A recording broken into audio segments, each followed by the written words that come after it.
हमने इस्लामियत की चीजें अपनी देखी। उसमें एक तो हम वहां से थोड़ा सा स्टार्ट तो मेन हम वहीं से लेंगे मोहम्मद बिन कासिम से। लेकिन मोहम्मद बिन कासिम से पहले भी यहाँ कुछ हुआ सब कॉन्टिनेंट में।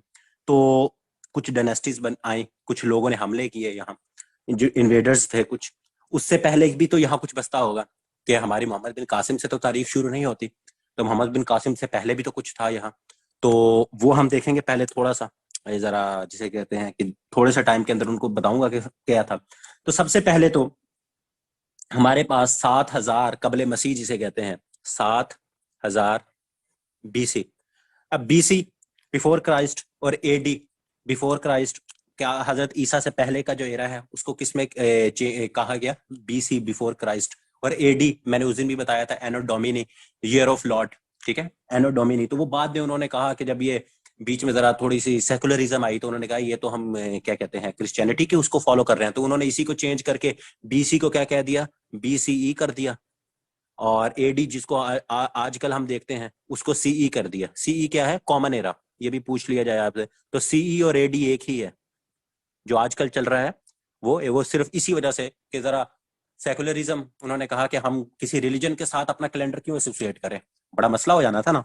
तो उन्होंने कहा कि भाई फिर हम क्या करते हैं, हम ना उसे कॉमन ईरा कह देते हैं। फिर उन्होंने कहा बीसी को क्या करोगे, तो उन्होंने कहा बीसी को साथ बिफोर कॉमन ईरा कर देते हैं।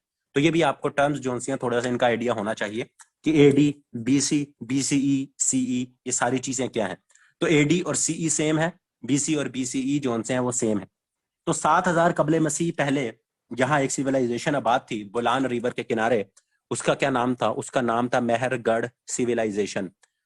सवाल पूछा जाएगा कि सब कॉन्टिनेंट की क्या कहते हैं सबसे ओल्डेस्ट सिविलाइजेशन कौन सी है, तो वो ये आपकी ओल्डेस्ट सिविलाइजेशन कौन सी है? मेहरगढ़ सिविलाइजेशन। ये ओल्डेस्ट सिविलाइजेशन सिविलाइजेशन मेहरगढ़ क्या है? आपकी ओल्डेस्ट सिविलाइजेशन है, 7,000 BC। इसके ऊपर थोड़ा सा लोगों को इतराज भी होता है कि 7,000 नहीं है, इतने हैं। तो ये ओल्डेस्ट है। इसकी डेट्स जो सी हैं ये ऊपर नीचे हो सकती हैं, हर सोर्सेज के डिफरेंट है, लेकिन डेट्स एज सच कभी मैंने नहीं देखा पूछी गई हैं। तो इसके ऊपर ज्यादा वो फोकस भी ना कीजिएगा, ये सिर्फ पहली का बताया, आगे मैं आपको इतनी बताऊंगा भी नहीं। अच्छा जी, तो मेहरगढ़ सिविलाइजेशन ओल्डेस्ट बलूचिस्तान में ये है, और बलूचिस्तान में इसका पूछा जाता है बोलान रिवर। बोलान रिवर है, बोलान रिवर का एक आता है, यहाँ बोलान पास भी है, पासिस भी हम आगे पढ़ेंगे। तो ये दोनों आप लोगों को पता होने चाहिए कि बोलान रिवर या बोलान पास जोन सा है उसके किनारे, क्योंकि सिविलाइजेशंस कहाँ आबाद होती थी? जहां आपका कोई दरिया होता था, जहां पानी होता था, उसके किनारे जोन सी एक सिविलाइजेशन आपकी आबाद हो जाती थी। तो सबसे पुरानी जोन सी यहाँ की सिविलाइजेशन क्या थी? वो मेहरगढ़ सिविलाइजेशन थी। और इसको 1974 के अंदर, ये जो अभी ये 1974 के अंदर फ्रेंच मियाँ बीवी थे दो, फ्रेंच मियाँ बीवी थे दो। उनका अगर आपने सिंपल याद रखना है तो वो आप याद रखिएगा जरीज, JARRIGE, जरीज। ये दो जरीज जो उनसे थे इन्होंने, लेकिन वैसे पूरा आपको लिखवा देता हूं कि एक इसका क्या नाम था? फ्रांसिस। जो हस्बैंड था उसका क्या नाम था? फ्रांसिस, फ्रांसिस जरीज। और उसकी जो बीवी थी उसका नाम था कैथरीन जरीज। ठीक है, तो आप लोगों को याद रखने के लिए कि उनका क्या नाम था? जरीज, जरीज। तो ये जरीज बंदा था एक। ठीक है, तो बंदा और साथ उसकी बंदी, उसकी बीवी थी कैथरीन। इन दोनों ने, फ्रेंच थे ये, तो इन दोनों ने इनको क्या, और ये दोनों क्या थे? ये क्या कहते हैं? आर्कियोलॉजिस्ट। आर्कियोलॉजिस्ट हमने वन सब्स्टिट्यूशन में देखा है, आर्कियोलॉजिस्ट और एंथ्रोपोलॉजिस्ट, इसमें कंफ्यूज नहीं होना। एंथ्रोपोलॉजी या एंथ्रोपोलॉजिस्ट जो होता है, एंथ्रोपोलॉजी क्या होती है? ह्यूमन बिहेवियर की स्टडी। ह्यूमन बिहेवियर की जो स्टडी होती है ना, उसको एंथ्रोपोलॉजी कहते हैं। उसकी आगे एक ब्रांच निकलती है, उसको कहते हैं आर्कियोलॉजी। आर्कियोलॉजी होती है कल्चर की, कि आपका ह्यूमन का कल्चर कहता था, र्यून्स तब जो पहली सिविलाइजेशन थी उनकी ये सारी जो ये क्या थे? ये आर्कियोलॉजिस्ट थे ये दोनों। ठीक है, तो ये वन सब्स्टिट्यूशन, ये भी वैसे पूछा तो नहीं जाता लेकिन इनके साथ लिखा होता है, तो आपको उससे भी आइडिया हो जाना चाहिए कि आर्कियोलॉजिस्ट है तो इन्होंने पुरानी कोई तहजीबों की इस तरह की स्टडी, ह्यूमन कल्चर के बारे में इन्होंने स्टडी की होगी। उसके बाद अगर हम देखें तो फिर हमारे पास आ जाती है हमारा जो दरिया सिंध है ना, हमारा जो दरिया सिंध है, दरिया सिंध जोन सी है उसके इंडस वैली सिविलाइजेशन। अब इंडस वैली सिविलाइजेशन जोन सी है ना, इंडस वैली सिविलाइजेशन के अंदर हमारे पास 2600 BC। आप एक और चीज याद रखिएगा, जो बिफोर क्राइस्ट, जिसको मैं कबले मसीह हम कहते हैं, बिफोर क्राइस्ट। तो इसमें आप देखिएगा कि जैसे जैसे ईयर्स कम हो रहे हैं, ये आपका क्या है? पास आ रही हैं चीजें। यहाँ तो ये होता है ना कि अब जैसे एक है 1800, अब जैसे मैंने पहले क्या लिखा था? 7,000, 7,000 और 6,000। तो ये 6000 वाला जो सा है ये ज्यादा करीब है, ये दूर ईयर होगा बीसी के अंदर। और अगर हम एडी की बात करें, अब एडी में अगर मैं बात करूं 1900 और 1800, तो हमारे ये ज्यादा करीब होगा ना कि ये करीब होगा। तो इसमें उल्ट होता है, थोड़ा सा ये भी ध्यान रखिएगा। देखें 7000 से अब 2600 बीसी की अगर मैंने बात की है, तो 2600 की बीसी का क्या मतलब है कि ये अब उससे पास, हमारे से ज्यादा पास ये ईयर होगा।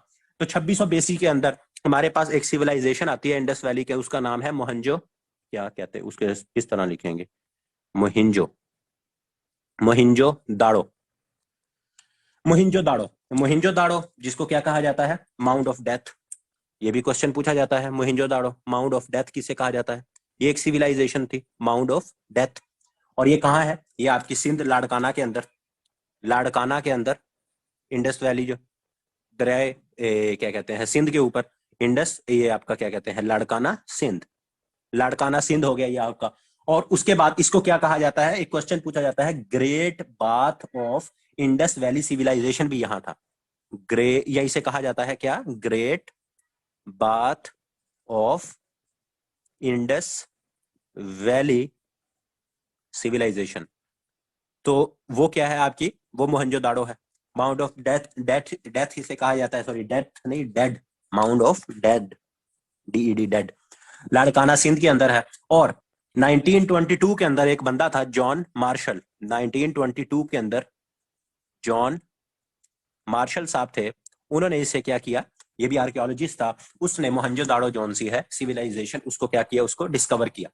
तो क्या कहते हैं इंडस वैली सिविलाइजेशन के अंदर हमारे पास क्या, मोहनजोदाड़ो, श्रीलंका कह रहा हूँ, सिंध के अंदर, सिंध के अंदर लाड़काना, और 1922 के अंदर जॉन मार्शल साहब थे, जॉन मार्शल साहब, उन्होंने क्या किया, इसको डिस्कवर किया।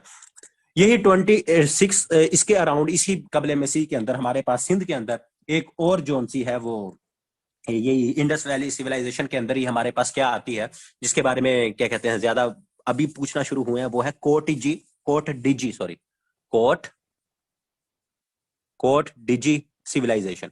अब ये कोट डिजी सिविलाइजेशन है ना, ये कोट डिजी सिविलाइजेशन, ये आपकी कहाँ है, खैरपुर डिस्ट्रिक्ट के अंदर, खैरपुर। यहाँ जो सा है आपको फोर्ट पढ़ाऊंगा, ये भी सिंध के अंदर है। तो वहां एक फोर्ट भी है, किला भी है, वो भी पूछा जाता है कि कोट डिजी फोर्ट किला कौन सा है सिंध के शहर के अंदर। तो खैरपुर डिस्ट्रिक्ट है, खैरपुर डिस्ट्रिक्ट। तो खैरपुर डिस्ट्रिक्ट के अंदर ये आपकी सिविलाइजेशन थी, और उसके बाद ही ये कोट डिजी एक फोर्ट भी है, ये हम दोबारा जब फोर्ट्स पढ़ेंगे तो वहां भी देखेंगे। तो ये कब दरियाफ्त हुई, ये आपकी 1955 के अंदर एक बंदा था, उसका नाम था S R Rao, S R Rao. तो एस आर राव ने 1955 के अंदर कोट डिजी सिविलाइजेशन जो कि डिस्ट्रिक्ट सिंध के अंदर है, सॉरी डिस्ट्रिक्ट खैरपुर के अंदर है सिंध के अंदर, इस बंदे ने इसके बारे में डिस्कवर किया। ये भी आर्कियोलॉजिस्ट था। उसके बाद ये तो सिंध की थी, हमारे पास सिंध की इंडस वैली सिविलाइजेशन, जैसे क्या कहते हैं लाड़काना, लाड़काना के अंदर मोहिंजोदाड़ो, मोहिंजोदाड़ो के बाद कोट डिजी सिविलाइजेशन। और अगर हम पंजाब की बात करें, तो पंजाब में सबसे पहले जिसके बारे में सबसे ज्यादा सवाल पूछे जाते हैं वो है आपकी हड़प्पा। वो क्या है आपकी, हड़प्पन सिविलाइजेशन, हड़प्पन सिविलाइजेशन। तो हड़प्पन सिविलाइजेशन की बात करें तो इसका साहिवाल, साहिवाल पंजाब, ठीक है, साहिवाल पंजाब, और दरिया जो सा है रावी। और उसके बाद 1920 के अंदर किसने किया, राय बहादुर, राय बहादुर, ऊपर क्या है राव, राव और राय में कंफ्यूज नहीं होना, राव और राय, ठीक हो गया।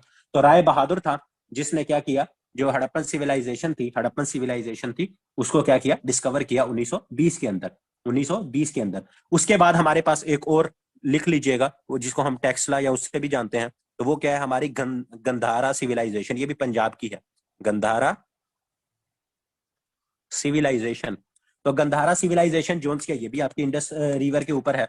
और ये कहाँ है इलाका, टेक्सला, टेक्सला पंजाब है, टेक्सला का इलाका पंजाब का। और इसके रिलेटेड बहुत दफा पूछा जाता है, ये 1912 के अंदर वही इंसान जिसने क्या किया था, जॉन मार्शल, जिसने मोहनजोदाड़ो जो आपकी सिविलाइजेशन है उसको डिस्कवर किया था, उसी जॉन मार्शल ने इसको गंधारा सिविलाइजेशन को भी डिस्कवर किया, जॉन मार्शल ने, जॉन मार्शल ने। और एक इंडियन इंसान भी था, क्योंकि 1912 उस वक्त पाकिस्तान या इंडिया का कंसेप्ट तो नहीं था, लेकिन एक और इंसान भी था, उसका नाम था आर डी बैनर्जी। तो वो भी लिख लिए, दो नाम, R D Banerjee, Banerjee, R और डी, आर डी बैनर्जी, तो ये भी साथ लिख लीजिएगा। और ये जो सा है आपका गंधारा सिविलाइजेशन, इसके बारे में वैसे भी पूछा जाता है, तो ये सेंटर है एक आपका जो रिलीजन है बुद्धिज्म का गंधारा सिविलाइजेशन। इसको हम अभी दोबारा भी आगे हम देखेंगे कि बुद्धिज्म कैसे यहाँ आया, तो ये देखेंगे हम। और मतलब कि बुद्धिज्म की बुनियाद किसने रखी, तो ये जो टेक्सला है, या टेक्सला को या गंधारा, इसको अगर किसी भी रिलीजन के कभी भी कोई पूछे कि ये किसका सेंटर है, कौन से रिलीजन का है, तो आपने याद रखना है बुद्धिज्म जोन सी है, बुद्धिज्म का जो सेंटर है वो क्या है, वो गंधारा सिविलाइजेशन या टेक्सला जो शहर जोन सा है, ये क्या है, ये आपका क्या कहते हैं, सेंटर है, बिल्कुल एपी सेंटर है किसका, बुद्धिज्म का। तो ये हमारे पास कुछ सिविलाइजेशन थी जब हमारे जिस खित्ते में हम रह रहे हैं, जिसे हम दरिया, क्योंकि यहाँ दरिया था, एक सेकंड,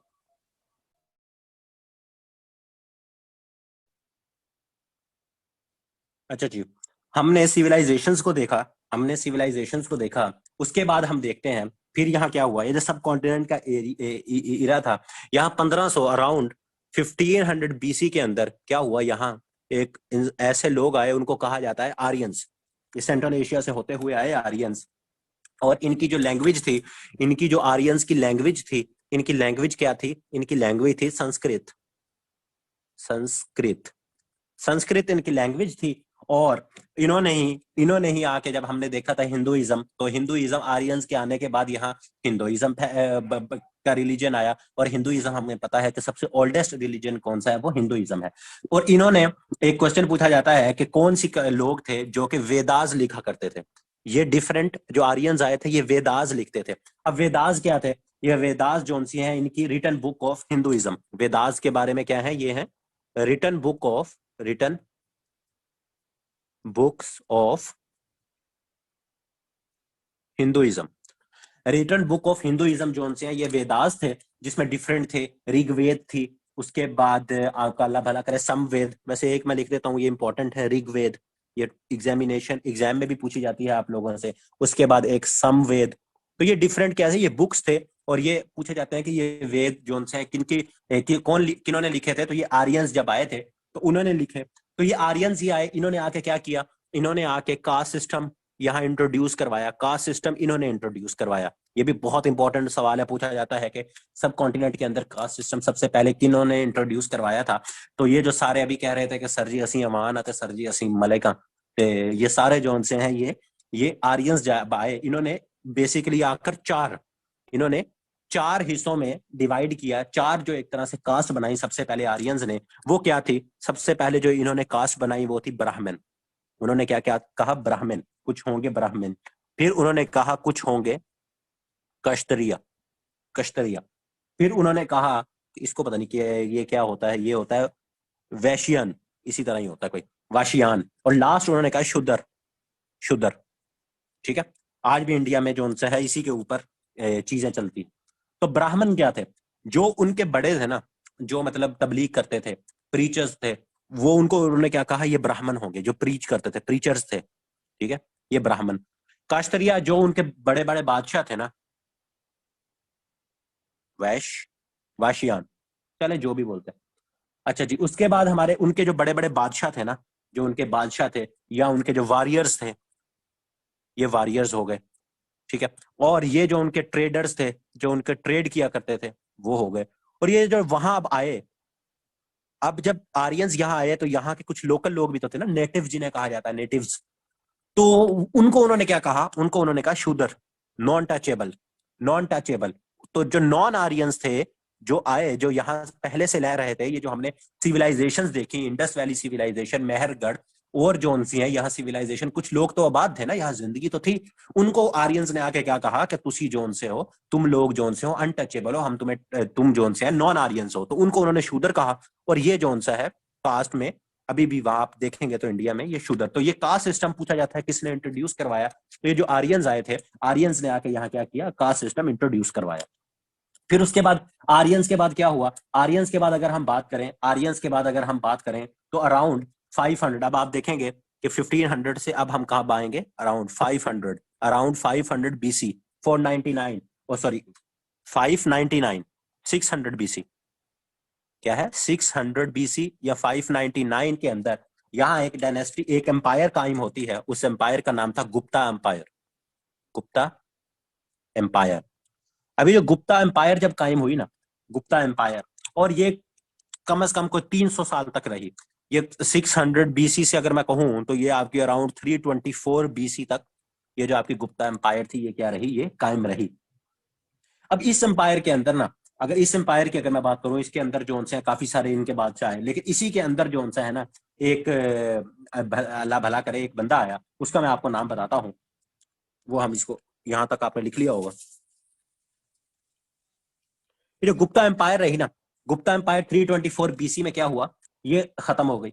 अब 324 बीसी के अंदर ये तो खत्म हो गई गुप्ता एम्पायर, लेकिन 324 बीसी के अंदर ही एक और एम्पायर आ गई जो इंपॉर्टेंट है एग्जामिनेशन पॉइंट ऑफ व्यू से। वो क्या थी? मौर्य डायनेस्टी। मौर्य डायनेस्टी। अब मौर्य डायनेस्टी जो सी है ना, ये इसका नाम आपने सुना होगा, चंद्रगुप्त मौर्य। चंद्रगुप्त मौर्य, इस बंदे ने इसे, चंद्रगुप्त ये इसका फाउंडर था, चंद्रगुप्त मौर्य। अब ये चंद्रगुप्त मौर्य साहब थे ना, चंद्रगुप्त मौर्य, ये इस बंदे ने मौर्य डायनेस्टी की बुनियाद रखी 324 कबले मसीह के अंदर। और इसका इसका जो सा है ना, इसका एक वजीर था जिसका आप इंडियन मूवीज में इधर हर जगह जब भी चालाकी की बात आएगी, विजडम की बात आएगी, आप उसका नाम सुनते हो, और ये एग्जाम में भी पूछा जाता है। उसका क्या नाम था? उसका नाम था चनकिया। चनकिया, चनकिया, या उसे क्या कहा जाता है, कुटलिया। कुटलिया। तो ये पूछा जाता है कि चनकिया या कुटलिया जो सा है ये किसका वजीर था? तो ये जो चंद्रगुप्त मौर्य था ये उसका वजीर था। ये कुटलिया या चनकिया जो सा है ये क्या था? ये वजीर था चंद्रगुप्त मौर्य का। और इसने एक किताब लिखी थी, क्या कहते हैं, अल्लाह भला करे, अर्थशास्त्र। अर्थ शास्त्र। ARTHASHASTRA। SHA ये S है, STRA आस्त्र। ये क्या थी? किताब थी। ये इस चनकिया ने लिखी थी। ये किसने किताब लिखी थी? ये चनकिया ने लिखी थी। और ये बुक जोन सी है किस बारे में थी?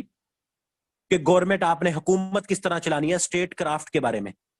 ये सारा पूछा जाता है कि जो चाणक्य ने किताब लिखी थी उसका टॉपिक क्या था, वो किस मौजू के ऊपर थी? तो वो स्टेट क्राफ्ट के ऊपर इस बंदे ने किताब लिखी थी। वो इसने क्या लिखी थी? किताब लिखी थी। और उसके बाद इसका एक बेटा था आगे, मौर्य, चंद्रगुप्त मौर्य का, लिख ले वैसे, उसका नाम था बिंदु। उसका नाम था बिंदु सिरा। ठीक है, ये इतना इंपॉर्टेंट नहीं है, लेकिन इसका आगे बेटा, उसका क्या नाम है? उसका नाम था अशोका। तो पूछा जाता है कि Ashoka was the grand son of, ये ग्रैंड सन था, पोता था किसका? मौर्य का। ये जो ऊपर मैंने लिखा ना, चंद्रगुप्त मौर्य, तो चंद्रगुप्त मौर्य का पोता कौन था? वो था अशोका। वो कौन था? अशोका। और ये जो अशोका था, इसके बारे में कहा जाता है कि ये जो अशोका साहब थे, ये जो अशोका साहब थे, इसने क्या किया? इसने आगे से ये जो है इसने बुद्धिज्म को बहुत ज्यादा फरोग दिया। ये इसका बेटा था बिंदुसरा जोन सा है, ये इसका इसका बेटा था, सन ऑफ चंद्रगुप्त मौर्य। और जो अशोका था वो बिंदुसरा का बेटा था। तो इस तरह, क्योंकि अशोका के बारे में सवाल पूछा जाता है तो इसीलिए मैंने कहा चले आपको बिंदुसरा। चंद्रगुप्त मौर्य का बेटा कौन था? बिंदुसिरा। और बिंदुसिरा का बेटा कौन था? अशोका। तो अशोका और चंद्रगुप्त मौर्य आपस में क्या हुए?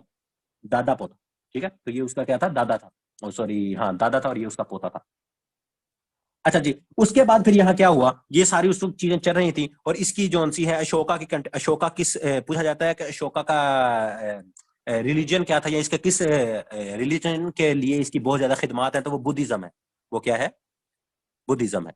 तो ये भी आपने याद रखेंगे, अशोका का रिलेशन जब भी पूछा जाएगा तो इसका हिंदुइज्म के साथ नहीं है। इसने फिर आगे बुद्धिज्म को इख्तियार कर लिया, और बुद्धिज्म के लिए अशोका का बहुत बड़ा, इसी वजह से, बुद्धिज्म की वजह से ही अशोका हमारे लिए भी इंपॉर्टेंट हो जाता है। और दूसरी बात इसका ये है कि एग्जामिनेशन पॉइंट ऑफ व्यू में इसी वजह से ही पूछा जाता है कि ये पूरी जो एक डायनेस्टी चल रही थी उसमें से ये अशोका वाहिद था जिसने क्या किया? बुद्धिज्म को इख्तियार किया, और आगे बुद्धिज्म के लिए इसने अपना किरदार अदा किया। तो यहां तक तो अब ये चीजें चल रही थी, कुछ डायनेस्टीज चल रही थी, कुछ इस तरह का हिसाब किताब इस एरिया में चल रहा था। फिर एक इंसान आया, फिर अब एरिया आया, अल्लाह भला करे, उसे क्या कहते हैं, 326 का। फिर कौन सा एरिया आया? 326 का। तो 326 में क्या हुआ? 326 के अंदर एक इंसान था, उसका नाम था अलेक्जेंडर द ग्रेट। ग्रेट तो नहीं था, नहीं फाउंडर ये नहीं था, बुद्धिज्म का फाउंडर जो सा था वो सिद्धार्था गौतमा था, ये बल्कि लिख लें चले। बुद्धिज्म का फाउंडर जोन सा कौन था? बुद्धिज्म जोन सा है ना, उसका फाउंडर कौन था? सिद्धार्था गौतमा। ये बंदा जो सा था ना, ये गुप्ता एम्पायर में से था। तो इसने जो सा है बुद्धिज्म की बुनियाद रखी थी। और इसको क्या कहते हैं, सिद्धार्था गौतमा का एक और नाम भी है, इसे कहते थे शक्या मुनि। इसे कहते थे शक्या मुनि।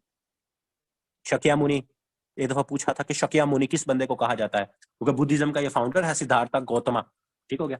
तो ये इसका जो सा है, शक्या मुनि आ जाए, सिद्धार्था गौतमा आ जाए, तो ये दोनों जोन से हैं, ये कौन से हैं? ये बुद्धिज्म के फाउंडर हैं। तो अशोका ने क्योंकि इसकी जिसे कहते हैं ना तरवीज के लिए, इसके बढ़ाने के लिए बुद्धिज्म को बहुत ज्यादा काम किया था, तो इसलिए बुद्धिज्म के साथ अशोका का नाम एक तरह से बिल्कुल अटैच हो गया। लेकिन उसका फाउंडर कौन था? वो था सिद्धार्था गौतम, जिसको शकिया मुनि भी कहा जाता है। अच्छा जी, अलेक्जेंडर साहब जोन से हैं, अलेक्जेंडर साहब। और ये कहाँ से आए? इसका मुल्क का नाम पूछा जाता है मैसेडोनिया। मैसेडोनिया, जो मैसेडोनिया जोन से है, मैसेडोनिया से ये आए। और 326 के अंदर क्या किया? 326 के ऊपर इन्होंने अटैक कर दिया इंडिया के ऊपर, या सब कॉन्टिनेंट, आप जो भी आपको सवाल जिस लिहाज से आए, कि इंडिया के अंदर, इंडिया के ऊपर या सब कॉन्टिनेंट के ऊपर अलेक्जेंडर दी ग्रेट, जिसको इन्वर्टेड कॉमर्स में दी ग्रेट था ये बंदा, तो दी ग्रेट जो था अकबर, सॉरी अकबर कह रहा हूँ, सिकंदर आजम। अलेक्जेंडर कौन है? ये सिकंदर, ऊपर लिख देता हूँ अगर आपको, आपके ये क्या था, सिकंदर आजम दी ग्रेट, वही था आजम। ठीक है।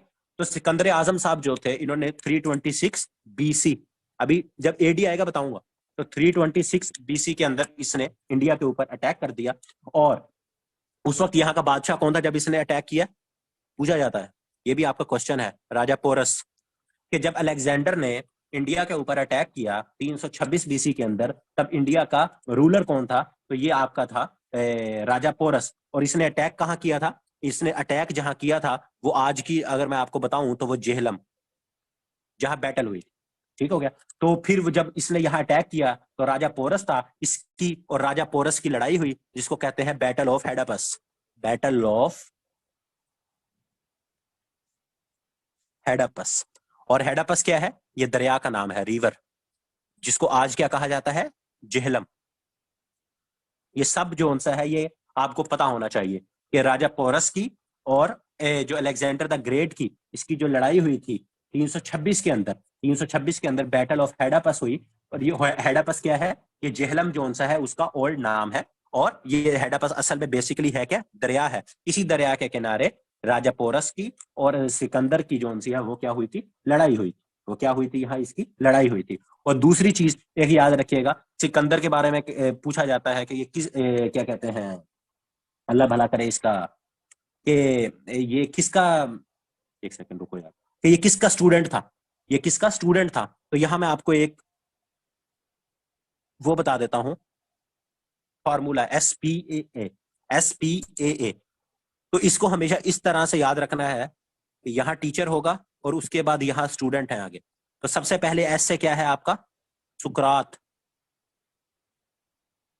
जिसने जहर का प्याला पिया था। फिर उसके बाद पी से क्या है? प्लेटो, प्लेटो, प्लूटो, प्लेटो। ठीक है, प्लूटो हो रहा है, प्लेटो हो रहा है। और ए से क्या है? अरस्तु, अरिस्टोटल। और अरिस्टोटल के बाद क्या है? ए से अलेक्जेंडर। तो अब आपसे किसी तरह से भी पूछें कि अलेक्जेंडर जो सा है वो कौन था, तो अलेक्जेंडर क्या था? शागिर्द था, स्टूडेंट था, किसका? अरिस्टोटल का। तो पूछा जाता है कि Alexander was student of Pluto, Aristotle, सुकरात, और डिफरेंट लोगों के नाम होंगे। तो आप अगर SPAA ये फार्मूला जरा जहन में रख लीजिएगा कि एस से सबसे पहले कौन आया? सुकरात, इसने जहर का प्याला पिया। इसका स्टूडेंट कौन था? प्लेटो। प्लेटो का स्टूडेंट कौन था? अरिस्टोटल। अरिस्टोटल का आगे स्टूडेंट कौन था? अलेक्जेंडर। तो इस तरह से ये चीजें आपको फिंगर टिप्स पर याद होनी चाहिए, कभी ना कभी इनके रिलेटेड कोई ना कोई सवाल लाजमी पूछ लिया जाता है आप लोगों से। तो सुकरात सबसे पहले, सुकरात का स्टूडेंट कौन? प्लेटो। प्लेटो का स्टूडेंट आगे से कौन? अरिस्टोटल, अरस्तु। अरस्तु का आगे से स्टूडेंट कौन? अलेक्जेंडर, जिसको हम अभी देख रहे हैं यहाँ। इसके बारे में वाइस वर्सा पूछा जा सकता है कि एरिस्टोटल के स्टूडेंट का नाम बताएं तो अलेक्जेंडर, या अलेक्जेंडर जो सिकंदर था उसके उस्ताद का नाम बताएं तो उसके उस्ताद का नाम क्या था, अरिस्टोटल। ठीक हो गया। और उसके बाद फिर क्या होता है हमारे पास, ये जो मौर्य डायनेस्टी हमारे पास शुरू हुई थी 324 बीसी के अंदर। मैंने आपको बताया कि चंद्रगुप्त मौर्य ने जो डायनेस्टी शुरू की थी, ये फिर कब खत्म हुई, 200 एडी। ये जब अलेक्जेंडर ने हमला किया था तब ये क्या कहते हैं मौर्य डायनेस्टी जो सी यही चल रही थी। तो 200 एडी, अब हम एडी के अंदर आ गए हैं, तब जो मौर्य डायनेस्टी है ये क्या हो गई, एंड हो गई। यहाँ 200 एडी के अंदर आकर इस मौर्य डायनेस्टी का क्या हो गया, इसका खात्मा हो गया। और इसका आखिरी जो सा रूलर था ना, इसका जो आखिरी रूलर था उसका नाम था ब्रीहिदाथ, आई थिंक इसी तरह का था, ब्रीहादार्थ,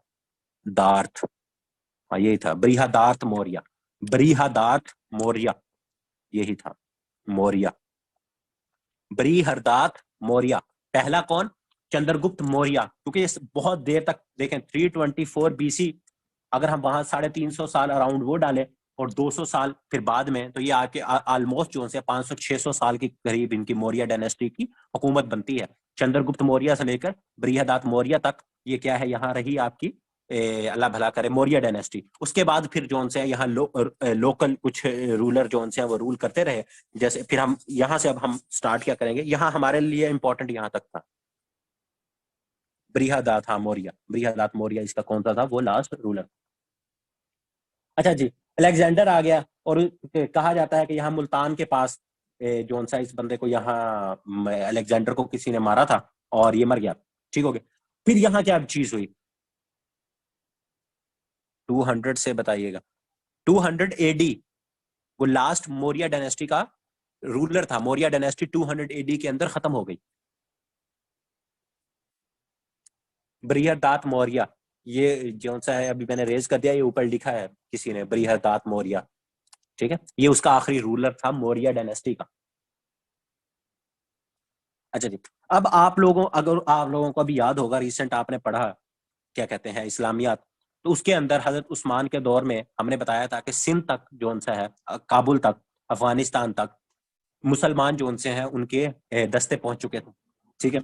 और कहा जाता है कि सबसे पहले केरला, सबसे पहले जो केरला है ना, KERLA, केरला इंडिया के अंदर एक रियासत है, वहां जो उनसे हैं मुसलमान, वहां तक मुसलमान पहले, सबसे पहले जो उनसे मुसलमान आए थे तबलीग के सूरत में या लश्कर लेकर, इसके बारे में कंफ्यूजन है, लेकिन केरला जो उनसे हैं वहां आए। फिर एक इंपॉर्टेंट डेट जो आप सबको आई थिंक अब सबको याद ही होगी, वो है 712 AD। अब यहाँ मैं AD बार बार नहीं लिखूंगा, अब हम आपको पता लग जाएगा कि अब हम ये जो हमारा CE है, जिसे हम कहते हैं कॉमन एरा या एनो डोमिनी, यही ईयर चल रहा है। तो 712 के अंदर क्या हुआ, एक इंसान था जिसका नाम था अमादुद्दीन मोहम्मद। जिसका क्या नाम था, अमादुद्दीन मोहम्मद। अमादुद्दीन मोहम्मद 712 में यही आया था इधर, ऐसे ही मुझे लग रहा है अमादुद्दीन मोहम्मद ही आया था। तो अमादुद्दीन मोहम्मद जो था ना, ये आया इधर, और इसको लोगों ने क्या कहा, इसको कहा मोहम्मद बिन कासिम। मोहम्मद बिन कासिम का असल नाम क्या था, अमादुद्दीन मोहम्मद, याद रखिएगा।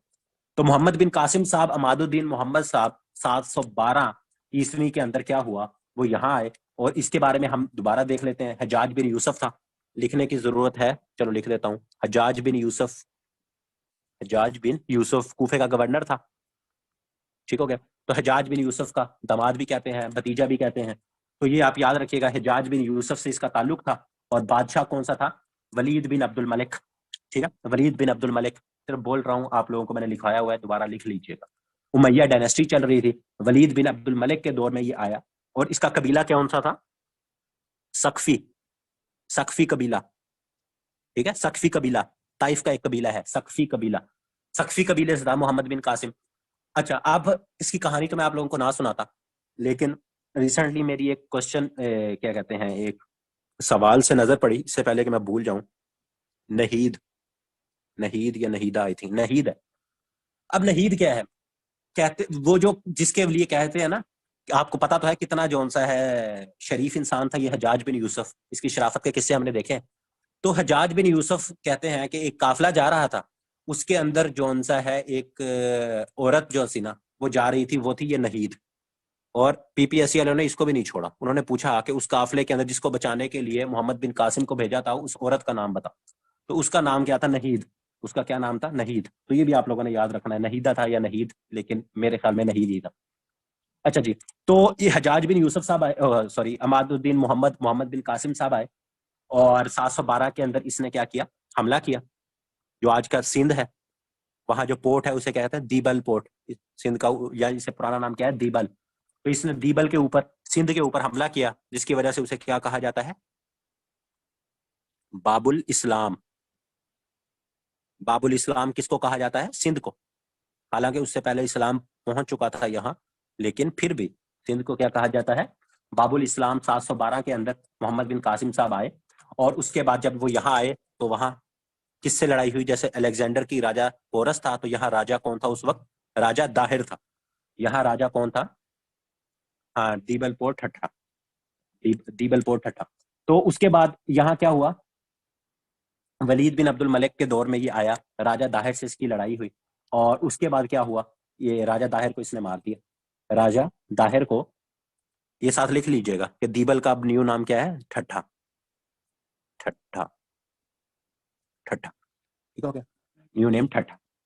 अच्छा जी, उसके बाद जी राजा दाहिर मार दिया गया, और मोहम्मद बिन कासिम साहब इधर रहे। फिर उसके बाद हमने देखा, फिर क्या हुआ? फिर सुलेमान बिन अब्दुल मलिक आ गया। फिर क्या हुआ? वहां ऊपर तब्दीली हो गई, सुलेमान बिन अब्दुल मलिक आ गया। तो सलमान बिन अब्दुल मलिक ने इसको, मोहम्मद बिन कासिम को खड़ास मार दिया। मोहम्मद बिन कासिम किसके दौर में मारा गया? मोहम्मद बिन कासिम किल्ड किसके दौर में मारा गया? सुलेमान बिन अब्दुल मलिक के दौर में। सुलेमान नाम के जो लोग होते हैं ना, बहुत जालिम होते हैं। तो सुलेमान बिन अब्दुल मलिक के दौर में जो मोहम्मद बिन कासिम था, आया किसके दौर में था? वलीद बिन अब्दुल मलिक। वलीद बिन अब्दुल मलिक के दौर में आया था, पहले लिखवाया है। और मारा किसके दौर में गया? सुलेमान बिन अब्दुल मलिक। और ये डायनेस्टी उस वक्त अरब में कौन सी चल रही थी? उमैया डायनेस्टी चल रही थी। उमैया डायनेस्टी चल रही थी। अच्छा, राजा दाहिर के बारे में, इसके बारे में एक चीज मशहूर है। अच्छा जी, तो राजा दाहिर के बारे में मशहूर है इसका एक बेटा था, उसका नाम था जय सिंह। जय सिंह। तो कहा जाता है कि इसने इस्लाम कबूल कर लिया था। तो इसी वजह से, क्योंकि इसने इस्लाम कबूल कर लिया था, तो ये पेपर में भी पूछा गया कि राजा दाहिर के बेटे का नाम क्या था। तो राजा दाहिर के बेटे का क्या नाम था? जय सिंह। राजा दाहिर के बेटे का क्या नाम था? जय सिंह। तो ये भी आप लोगों को याद होना चाहिए। उसके बाद एक इसके ऊपर किताब लिखी गई, जो वाकया के ऊपर, उसका नाम पूछा जाता है कि वो किताब कौन सी लिखी गई, तो उसका नाम है चचनामा। चचनामा। चचनामा। तो चचनामा किसके रिलेटेड है? राजा दाहिर के ऊपर, सिंध के ऊपर जो मोहम्मद बिन कासिम ने हमला किया, ये सारा इन वाकयात के ऊपर जो किताब लिखी गई, उसका क्या नाम था? उसका नाम था चचनामा। और चचनामा के, चच के बारे में कहा जाता है कि ये जो राजा चच था, राजा चच का बेटा था राजा दाहिर। तो राजा चच का क्या बेटा हुआ? राजा चच का बेटा हुआ राजा दाहिर। राजा दाहिर का बेटा हुआ जय सिंह। तो उसके राजा दाहिर के बाप के नाम के ऊपर एक किताब लिखी एक इंसान ने, उसका नाम भी लिखवाता हूँ, पूछा जाता है, उसको क्या कहा जाता है? चचनामा। मतलब ये जो जितनी मैंने सारी थोड़ी सी स्टोरी बताई, ये इस चचनामा के अंदर दर्ज है। तो चचनामा इन जब राजा दाहिर को हुक्मरान था, मोहम्मद बिन कासिम आया, उस वक्त के जो हालात थे उनका क्या करती है? उनका अहाता करती है ये किताब चचनामा। और एक नाम है मोहम्मद अली कूफी। मोहम्मद अली कूफी, ये इसके क्या है? राइटर हैं। मोहम्मद अली कूफी। तो मोहम्मद अली कूफी साहब जो उनसे हैं, ये इसके राइटर हैं। और ये अरबी जबान में किताब है। ये किताब किस में लिखी गई थी ओरिजिनली? अरबी जबान। अरबी जबान में जो उनसा है वो लिखी गई। ठीक हो गया? तो ये इसके रिलेटेड थोड़ी सी चीजें थी। और इसके बारे में कहा जाता है कि मोहम्मद बिन कासिम मुल्तान तक आया था। तो ये भी अगर जहन में साथ लिखना होगा तो लिख लीजिएगा। वैसे कभी एग्जाम में तो ऐसा सच नहीं पूछा गया, लेकिन आप लोगों को इतना आइडिया होना चाहिए कि जो मोहम्मद बिन कासिम साहब थे, ये मुल्तान तक इसने सैर तफरी के लिए ये आया था। और उसके बाद सुलेमान बिन अब्दुल मलिक ने इसको बांध कर, जिसे कहते हैं कि अच्छी तरह जो उनसा है वो कहते हैं कि जिंदा बदनी बांध दिया था, और काफी दर्दनाक इसे सुलेमान बिन अब्दुल मलिक ने मौत दी थी। तेज पढ़ा रहा हूँ। मुझे लगता है मुझे ना इस्लामियात वाली जो आदत है ना, उसकी वजह से जरा मैं तेज पढ़ा रहा हूँ। चले मैं स्लो हो जाता हूँ। चले मैं स्लो हो जाता हूँ। कोई चीज मिस हुई है तो बताओ, मैं रिपीट कर देता हूँ। कोई चीज मिस हुई है तो बता दो। अच्छा, अब मैं स्लो स्लो पढ़ाऊंगा।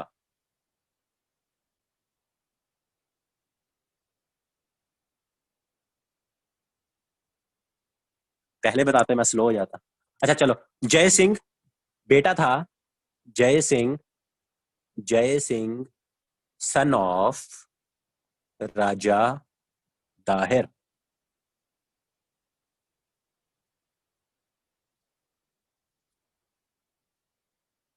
या खुद ने, आप लोगों ने कहा सर स्लो हो जाए।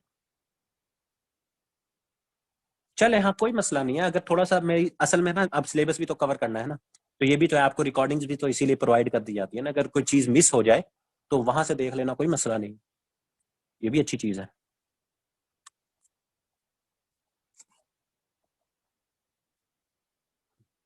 ठीक हो गया। कोई अगर ज्यादा कोई चीज ज्यादा तेज हो जाऊं, फिर हमने सिलेबस भी तो कवर करना है, चीजें फिर रह जाएंगी। तो कोई मसला नहीं, अगर ज्यादा कोई बिल्कुल कोई समझ नहीं आई तो बता देना, वरना थोड़ा सा कोशिश करता हूँ स्लो रहूं, लेकिन फिर रिकॉर्डिंग में भी आप लोग कवर कर लीजिए। हाँ वो चीजें बहुत ज्यादा है। अच्छा चले। अच्छा जी, अब क्या हुआ? आया चला गया मोहम्मद बिन कासिम, अल्लाह को प्यारा हो गया। अब उसके बाद हमारे पास 999 AD, कोई लोग 1000 AD भी कहते हैं, लेकिन 999 AD के अंदर एक इंसान आया जिसने इंडिया के ऊपर हमला किया, उसका नाम था महमूद गजनवी। महमूद गजनवी। अब महमूद गजनवी ने क्या किया? इसने इंडिया के ऊपर हमला किया, और एक हमला नहीं किया, इसने कितने हमले किए? 17 अटैक्स किए। 17 अटैक्स। पूछा जाता है कि 17 हमले इंडिया के ऊपर किस इंसान ने किए, तो वो इंसान था महमूद गजनवी। वो महमूद गजनवी। और ये गजनवी किस वजह से? गजनी एक इलाका है, गजनी इलाका है अफगानिस्तान का। कहाँ का? अफगानिस्तान। तो अफगानिस्तान गजनी से आया था, जिसकी वजह से इसे क्या कहा गया? महमूद गजनवी। और इसके वालिद वालिद हजूर का नाम पूछा जाता है, तो उसका नाम आपको पता होना चाहिए, सुबुक्तगीन। सुबुक्तगीन। सुबुक्तगीन जो सा है वो इसके वालिद हजूर का नाम था। और इसने जो 17 हमले किए, पहला हमला 999 AD या कहीं 1000 AD, तो पहला हमला इसने जो किया, और उसके बाद आखिरी हमला इसने कब किया? 1027। तो ये 1027। जी जी बिल्कुल बिल्कुल, ऐसे वाकयात बहुत हैं। ठीक है। तो 1027 में इसने 17th अटैक किया इंडिया के ऊपर, फिर थक गया ये। तो 17 हमले किए इस बंदे ने। और इसी यही बंदा था जिसने सोमनाथ मंदिर के ऊपर भी हमला किया। सोमनाथ मंदिर के ऊपर हमला भी इसी बंदे ने किया। ठीक है, हो गया। और इसके बारे में भी दो आ रहा है, 1025 या 1026। तो 1025 भी लोग कहते हैं कि उसके एंड में किया, कोई लोग कहते हैं कि 1026 जो सा AD है, उस पर इस बंदे ने क्या किया? सोमनाथ के मंदिर के ऊपर हमला किया। तो और ये सोमनाथ का मंदिर है कहाँ? इंडिया की रियासत है गुजरात, जहां से मोदी जी है ना, मोदी जी। मोदी जी भी गुजरात से, हमारे कायदे आजम साहब भी गुजरात में पैदा हुए। What a coincidence. तो ये सोमनाथ का मंदिर जोन सा है, गुजरात के अंदर है। और उसके बाद जब इसने महमूद गजनवी ने इंडिया में हमला किया था, तब यहाँ का जो बादशाह था उसका नाम था राजा जयपाल। जयपाल। ठीक है। तो राजा जयपाल था, इसने राजा जयपाल साहब को क्या किया? हराया। इसने राजा जयपाल साहब को हराया, और उसके बाद जोन सा है ये यहाँ से, यहाँ मर बोल गया। ठीक हो गया। फिर उसके बाद, इसके बाद इस बंदे को क्या कहा जाता है? एक क्या कहते हैं, अल्लाह भला करे, एक वो है, आलिम आलिम कह दो या जो भी है, उनका नाम है अल बैरूनी। अल बैरूनी। अल बैरूनी साहब जो उनसे इसके साथ आए थे। और इस बंदे को कहा जाता है, इस बंदे को कहा जाता है, अल बैरूनी को नहीं, अल बैरूनी को नहीं, महमूद गजनवी को, एबडक्टर ऑफ स्कॉलर्स। हाँ ये मैंने करेक्शन करवानी है सलमान भाई, ये मैंने दाता अली हजवेरी वाली करेक्शन करवानी है। ये लास्ट टाइम भी मैंने दाता अली हजवेरी लिखा था, तो जिन्होंने लास्ट टाइम में जो पुराने बैच वाले हैं, वो दाता अली हजवेरी जो है ना, उनका नाम यहाँ से काट दो।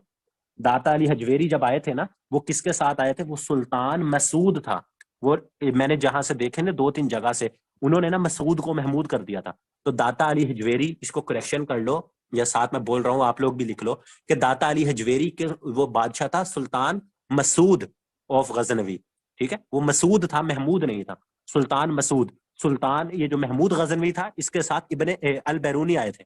अल बैरूनी महमूद गजनवी के साथ आए थे।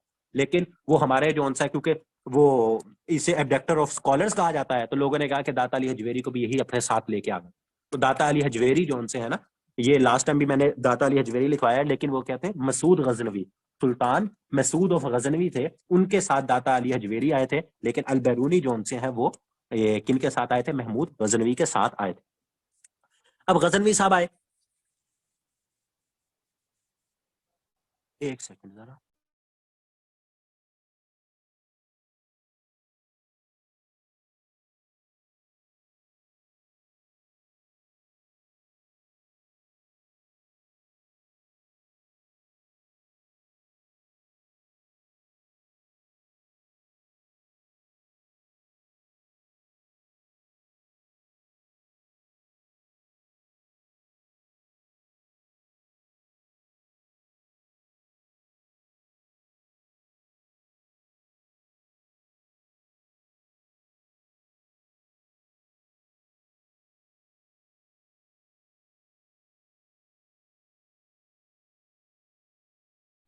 अच्छा जी, तो महमूद गजनवी की बात का हम कर रहे थे।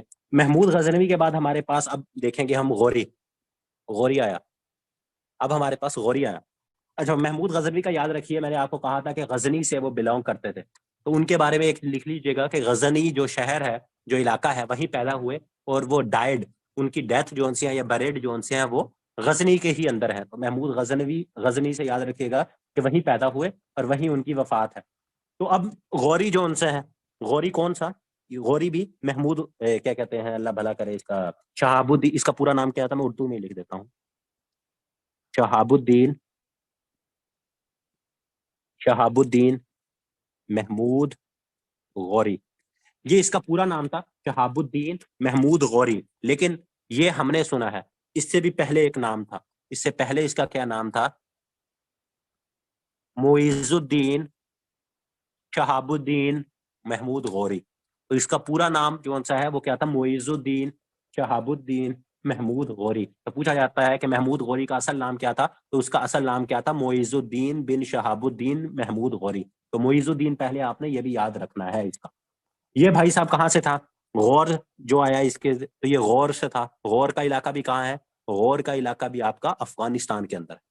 अफगानिस्तान, अफगानिस्तान का इलाका है। जैसे वो गजनी, ये सारे अफगानिस्तान से आए थे, ये भी साथ आप लोगों को अगर कोई पूछ रहे तो पता होना चाहिए अफगानिस्तान। तो गौर से आए, ये गौर से आए और यहाँ आके इसने 2 जंगें लड़ी।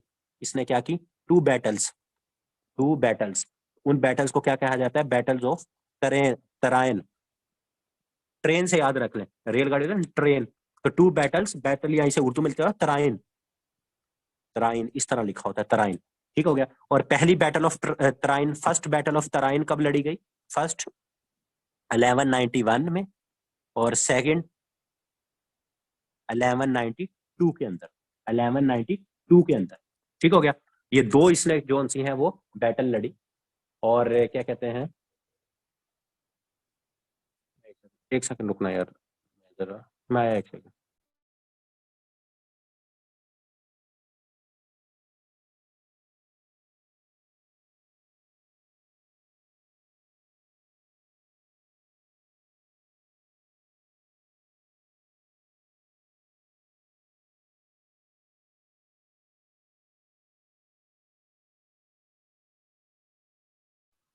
अच्छा जी, सॉरी यार, वो मुझे जरा, हो सकता है आपका लेक्चर छोटा हो जाए, लेकिन चले।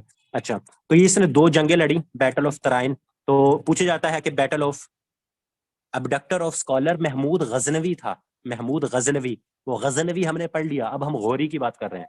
ये गौरी जौन सा है, ये गौरी है, वो गजनवी था।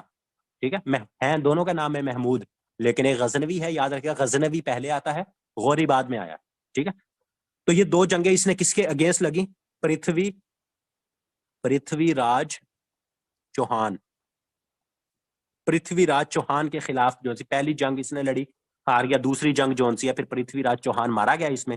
तो इसके साथ जो सा है गौरी साहब जो सा है वो क्या हुआ, वो यहाँ अच्छा ये और दूसरी चीज याद रखिएगा, ये मैं आपको अभी आगे भी समझाऊंगा, बल्कि आगे ही समझाऊंगा, यहाँ आप रहने दें।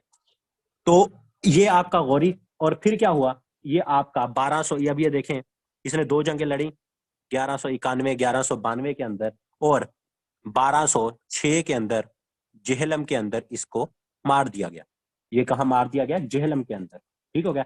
एक ट्राइब था, उसने, भाई साहब कहते हैं कि काम सा वो था बंदा, उसने, उसको पता नहीं लगा, ये गौरी साहब को उसने मार दिया। तो जेहलम वालों को ये एजाज हासिल है कि वहां जो है वहां उन्होंने एक बड़ा सा जो बादशाह था उसको मारा हुआ, और वहां अभी इसका जो मजार है, इसका टॉम्ब, वो भी कहाँ है, जेहलम के अंदर ही। और 1206 के अंदर इसको वहां क्या कहते हैं, महमूद जो महमूद गौरी था, इसको शहाबुद्दीन गौरी, शहाबुद्दीन गौरी। और आपको याद, आपने अगर थोड़ा सा इसको सोचे ना, तो इंडिया का मिसाइल है, इंडिया का मिसाइल है पृथ्वी, पृथ्वी मिसाइल। तो जब इंडिया वाले पृथ्वी मिसाइल का तजर्बा करते हैं, तो हमारी तरफ से किसका तजर्बा होता है, गौरी का। तो ये गौरी और पृथ्वी, इनकी जंग हुई थी, ये बैटल ऑफ तराइन, तो इसकी वजह से हमने अपने मिसाइलों के नाम भी इन्हीं पे रखे हुए हैं। तो इसी तरह जब गजनवी, तो उनका जौन सा है, उनका वैसे जेपाल तो नहीं है, लेकिन उनके और ये जौन सा है खास तौर पर गौरी और पृथ्वी राज जौन सा है, पृथ्वी मिसाइल, ये इस वजह से है क्योंकि इनकी जंग हुई थी बैटल ऑफ तराइन 91 और 92 के अंदर। तो इस तरह 1206 के अंदर जेहलम में इसकी डेथ हो गई। तो उसके बाद इसने ना, इसने एक नोबिलिटी रखी हुई थी। नोबिलिटी पूछा जाता है, नोबिलिटी जो सी है वो किसके पास है। अब नोबिलिटी क्या है, नोबिलिटी अगर मैं आपको सिंपल अल्फाज में समझाऊं तो 40 गुलाम, 40 गुलाम। पूछा जाता है नोबिलिटी के अंदर कितने गुलाम थे, तो 40 गुलाम थे। उसको क्या कहा जाता है, नोबिलिटी। एक तरह से वो इसके स्पेशल, उसके स्पेशल जोन से है, एक लोग थे इसके गुलाम, लेकिन उनके पास बड़ा रुतबा था, बड़ा ओहदा था, उनको अच्छा, जिसे कहते हैं ना कि बहुत अच्छे तरीके से ये रखता था। तो वो 40 गुलाम थे। उनका जो हेड था ना, हेड ऑफ नोबिलिटी, यहां मैं लिख देता हूं, हेड ऑफ नोबिलिटी। अब वो हेड ऑफ नोबिलिटी लिखें, और उसके बाद मैं आपको बताता हूं कि वो हेड ऑफ नोबिलिटी कौन था, वहां से हम स्टार्ट करेंगे। अब 40 गुलाम, 1206, ईयर इंपॉर्टेंट है, बहुत याद रखिएगा, अभी दोबारा 1206 आएगा। और इसकी एक नोबिलिटी थी, उसमें क्या थे, 40 गुलाम थे, और उन 40 जो गुलाम थे, या हेड ऑफ नोबिलिटी कौन था, उसका नाम था कुतुबुद्दीन ऐबक। कुतुबुद्दीन ऐबक। कुतुबुद्दीन ऐबक के बारे में एक दफा इंटरव्यू में पूछा गया था कि कुतुबुद्दीन ऐबक को ऐबक क्यों कहते हैं, तो उसकी जो उंगली थी ना, उसकी जो छोटी उंगली थी वो कटी हुई थी, तो जो जिसकी उंगली कटी होती थी उसको ऐबक कहते थे उस दौर में। तो ये भी आप लोगों को जहन में होना चाहिए, वैसे ही कभी आपसे पूछ ले तो हक्का बक्का नहीं हो जाना कि ऐबक कौन था, उसका कबीला था, क्या था। तो वो उसकी उंगली कटी हुई थी, जिसकी वजह से उसे ऐबक कहते थे। तो अब 1206 के अंदर, 1206 के अंदर जो वो नोबिलिटी थी, कुतुबुद्दीन ऐबक, वो जो नोबिलिटी थी उसका जो हेड था, और वो नोबिलिटी किसकी थी, याद रखिएगा, वो जो गुलाम थे वो किसके थे, वो शहाबुद्दीन गौरी के थे, शहाबुद्दीन गौरी के थे। उसका जो हेड था नोबिलिटी का, उसका क्या नाम था, कुतुबुद्दीन ऐबक। उसका क्या नाम था, कुतुबुद्दीन ऐबक। और 1206 के अंदर कुतुबुद्दीन ऐबक जो सा है, वो फर्स्ट रूलर बन गया, फर्स्ट रूलर ऑफ दिल्ली सल्तनत। यहां तक लिख के मुझे ओके का साइन दो, फिर मैं यहां से आगे स्टार्ट करता हूँ, चीजें बताता हूँ जरा।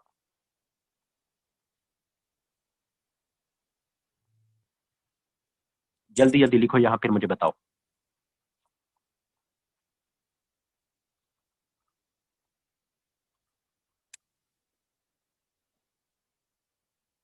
अब सुनो, इसको फिर लिख लेना, अभी गौर से मेरी बात को सुन लो यहाँ। सुनो क्या, मोहम्मद बिन कासिम आया इधर, मोहम्मद बिन कासिम आया इधर, जो उसको काम था, जो उसके अकॉर्डिंग उसने किसी को बचाना था, उसने बचाया। यहां उसने अपनी हुकूमत ऐसा कायम नहीं की, चला गया, पीछे से वापस बुला लिया गया। गजनवी आया, कहते हैं कि उसने सोना लूटना था। जो सब कॉन्टिनेंट के यहाँ के हिस्टोरियंस हैं, वो इन्हें क्या कहते हैं, लुटेरे, इन्वेडर्स कहते हैं, इन्वेडर्स, इन्वेडर्स थे ये सब उनके अकॉर्डिंगली। तो गजनवी आया, उसने जो यहाँ से लूटना था, जो उसने हरकतें करनी थी की, उसने राजा पोरस के खिलाफ जंग लड़ी, चला गया वापस, स्कॉलर्स छोड़ के वापस चला गया, हुकूमत नहीं की उसने। गौरी साहब आए 91 के अंदर, 92 के अंदर, पृथ्वीराज चौहान से बैटल ऑफ ट्राइन लड़ी, जो चीजें उसे चाहिए थी, क्या कहते हैं, जंगे जुंगे लड़ता रहा, लेकिन अपनी हुकूमत नहीं कायम की। आया, जो उसको काम था थोड़ा बहुत अपना काम किया और चला गया, ठीक हो गया। लेकिन जब, अब यहाँ ये बताने का मकसद क्या है, ये जो कुतुबुद्दीन ऐबक है ना, ये क्या है, याद रखिएगा हमेशा कि जब भी आपसे पूछेंगे कि फर्स्ट मुस्लिम रूलर ऑफ सब कॉन्टिनेंट, यहां दिल्ली सल्तनत हो, सब कॉन्टिनेंट हो, इंडिया हो, कुछ भी हो, हमेशा आपने याद रखना है वो कुतुबुद्दीन ऐबक है। कुतुबुद्दीन ऐबक है।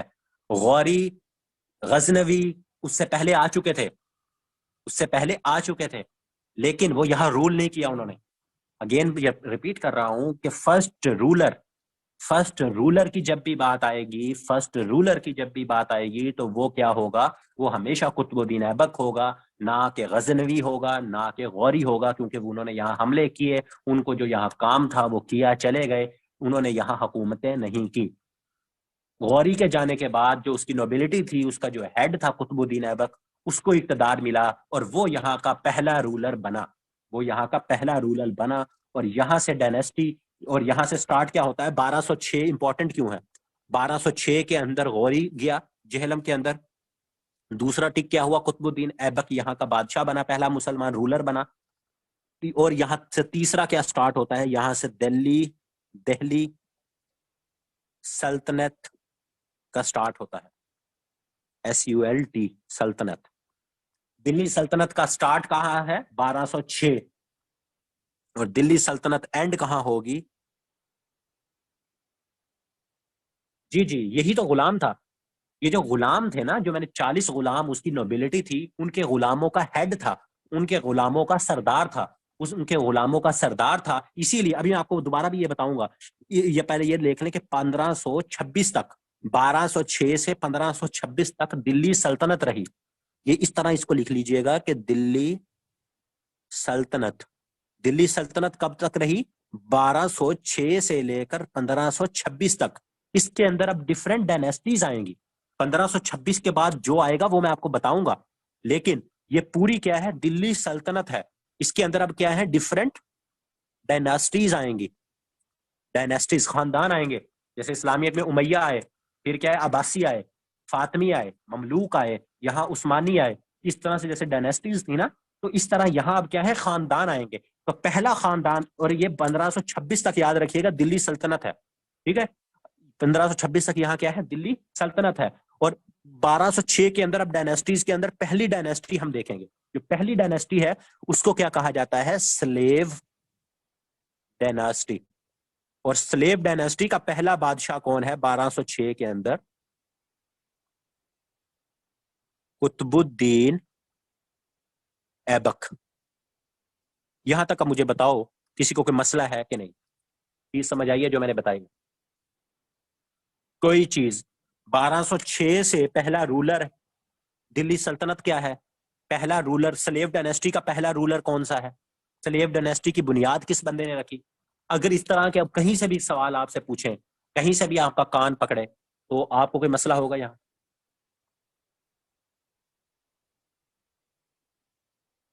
सबको क्लियर है, किसी को कोई इशू है मुझे बताओ, मैं रिपीट कर दूंगा, टेंशन, घबराना नहीं है, किसी को कोई चीज समझ नहीं आई तो।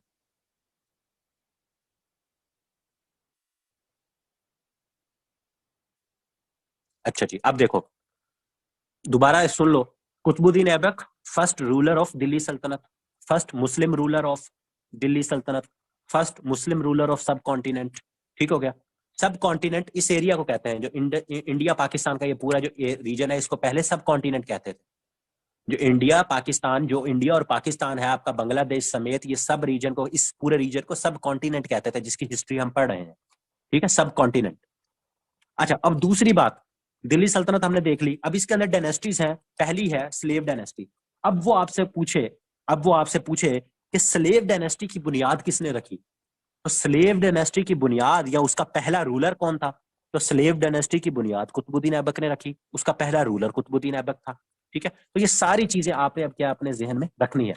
अब हम स्लेव डायनेस्टी की बात करें तो बस मैं यहाँ एक लिख देता हूँ, फिर हम इनको बारी बारी चीजें डिस्कस करेंगे कि 1206 के अंदर ये डायनेस्टी स्टार्ट हुई और 1290 के अंदर ये डायनेस्टी का एंड हो गया।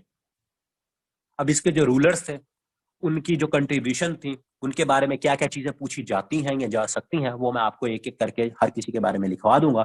यहाँ आपने क्या लिखना है, ये मुझे देखो, ये कितना बनता है, 84 ईयर्स। पूछा जाता है कि और इसको क्या कहते हैं, खानदान गुलामा। उर्दू में अगर कभी पूछ लिया जाए तो खानदान गुलामा, स्लेव डायनेस्टी, ठीक है। तो स्लेव डायनेस्टी या खानदान गुलामा, तो याद रखो खानदान गुलामा या स्लेव डायनेस्टी, इसकी बुनियाद किसने रखी थी, कुतुबुद्दीन ऐबक ने। कितने साल खानदान गुलामा ने हुकूमत की, 84 साल, 84 ईयर्स। 1206 के अंदर ये कायम हुई और 1290 के अंदर ये एंड हो गई। और इसका पहला रूलर, पहला हुक्मरान कौन था, कुतुबुद्दीन ऐबक, कुतुबुद्दीन ऐबक। और अब हम कुतुबुद्दीन ऐबक साहब को देखते हैं यहाँ से, बल्कि ऊपर लिखा हुआ है ना, बस इधर से इसको रिमूव करते हैं।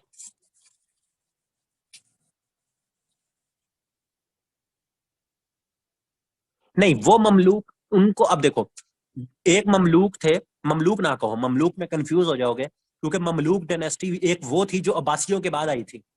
ममलूक डायनेस्टी थी वो ऊपर इराक वाली साइड पे आई थी, जिसकी मैंने आपको इस्लामियत में बताया था। क्योंकि अगर ममलूक इनको कह सकते हो, क्योंकि ममलूक का मतलब क्या है, गुलाम। लेकिन अगर ममलूक कहोगे तो कंफ्यूज हो जाओगे कि यार ये कौन से ममलूक की बात हो रही है। तो अपने जहन में इसको वैसे रखो, क्योंकि अब मैंने क्लियर भी कर दी होगी कि ममलूक एक वहां भी है जो कि अब्बासियों के बाद आई है, ठीक है, एक अब्बासियों के बाद आई है, उनको ममलूक कहते हैं। लेकिन इसको आप क्या कहो, स्लेव डायनेस्टी कहो, खानदान गुलामा कहो। लेकिन आपके जहन में एक ये बात होनी चाहिए कि गुलाम डायनेस्टीज दो जगह आई हैं। एक ममलूक डायनेस्टी, उन्हें भी स्लेव डायनेस्टी भी कहा जाता है, खानदान गुलामा भी कहा जाता है। वो कहाँ आई है, वो आपकी इराक के अंदर आई है, अब्बासियों के बाद। जब अब्बासी जो सा मोतसम बिल्ला को हलाकू खान ने तार तार कर दिया, तो उसके बाद क्या हुआ, उसके बाद आपकी आई है वहां ममलूक डायनेस्टी, जो कि 1517 तक रही। जो 1517 तक ममलूक डायनेस्टी रही। फिर उस्मानी, जो उस्मानियों ने उनसे खलीफा, जो कहते हैं खिलाफत ले ली, तो वो ममलूक डायनेस्टी थी। ये जोन सी है, इसको आप स्लेव डायनेस्टी से याद रखो तो कंफ्यूज नहीं होगे, इनमें कंफ्यूजन ज्यादा क्रिएट नहीं होगी आप लोग। अच्छा जी, स्लेव डायनेस्टी, कुतुबुद्दीन ऐबक साहब 1206 के अंदर हुक्मरान बने और 1210, 4 साल तक ये हुक्मरान रहे कुतुबुद्दीन ऐबक साहब।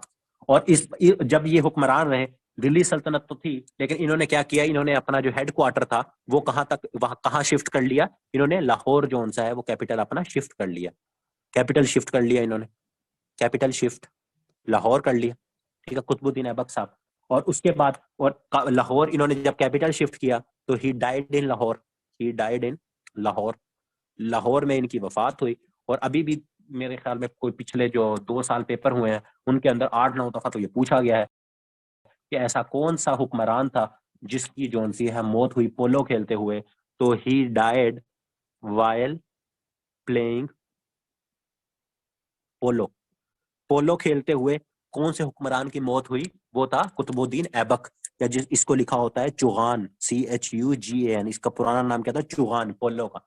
तो चुगान खेलते हुए या पोलो खेलते हुए किसकी मौत हुई, कुतुबुद्दीन ऐबक की, कुतुबुद्दीन ऐबक की। और इसने, इसकी कंट्रीब्यूशन में एक मस्जिद है, वो याद रखिएगा, वो है मस्जिद कुव्वत इस्लाम। मस्जिद कुव्वत इस्लाम किसने बनाई, कुतुबुद्दीन ऐबक ने बनाई। मस्जिद कुव्वत इस्लाम किसने बनाई, कुतुबुद्दीन ऐबक ने बनाई। और दिल्ली के अंदर दो चीजें याद रखिएगा, कुतुब मीनार, कुतुब मीनार इसने बनवाना स्टार्ट किया। और कुतुब मीनार है कहाँ, दिल्ली के अंदर। यही पूछा जाता है कि कुतुब मीनार है कहाँ, तो ये जो कुतुब मीनार है ये आपका कहाँ है, ये दिल्ली के अंदर। ये कहाँ है, दिल्ली के अंदर। उसके बाद लाहौर के अंदर ही क्या कहते हैं, लाहौर, ये मैं क्या बात कर रहा था, हाँ, लाहौर के अंदर ही इसकी वफात हुई। और ये बरी बरी बरीड कहाँ है, काफी सारों को ये पता नहीं होता और इसके बारे में पूछ लिया जाता है। ये ही बरीड इन अनारकली। ये कहाँ है, अनारकली। अनारकली जहां भी आपका एक अफसोसनाक वाकया, वहां अटैक भी हुआ है, इसको भी हम डिस्कस करेंगे करंट अफेयर में। तो क्या कहते हैं,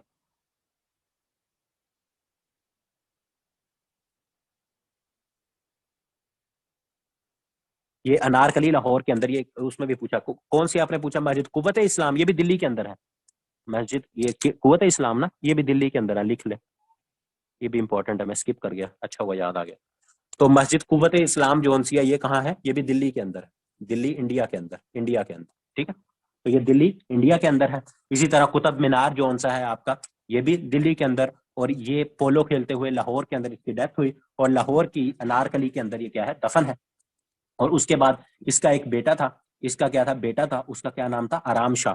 उसके बाद वो बादशाह बना आराम शाह। आराम शाह इंपॉर्टेंट नहीं है, लेकिन पता होना चाहिए कि आराम शाह जौन सा है, इसकी वफात के बाद आराम शाह जौन सा है वो इसका बादशाह बना 1210 से लेकर 1211 तक, 1 साल के लिए वो रहा बादशाह।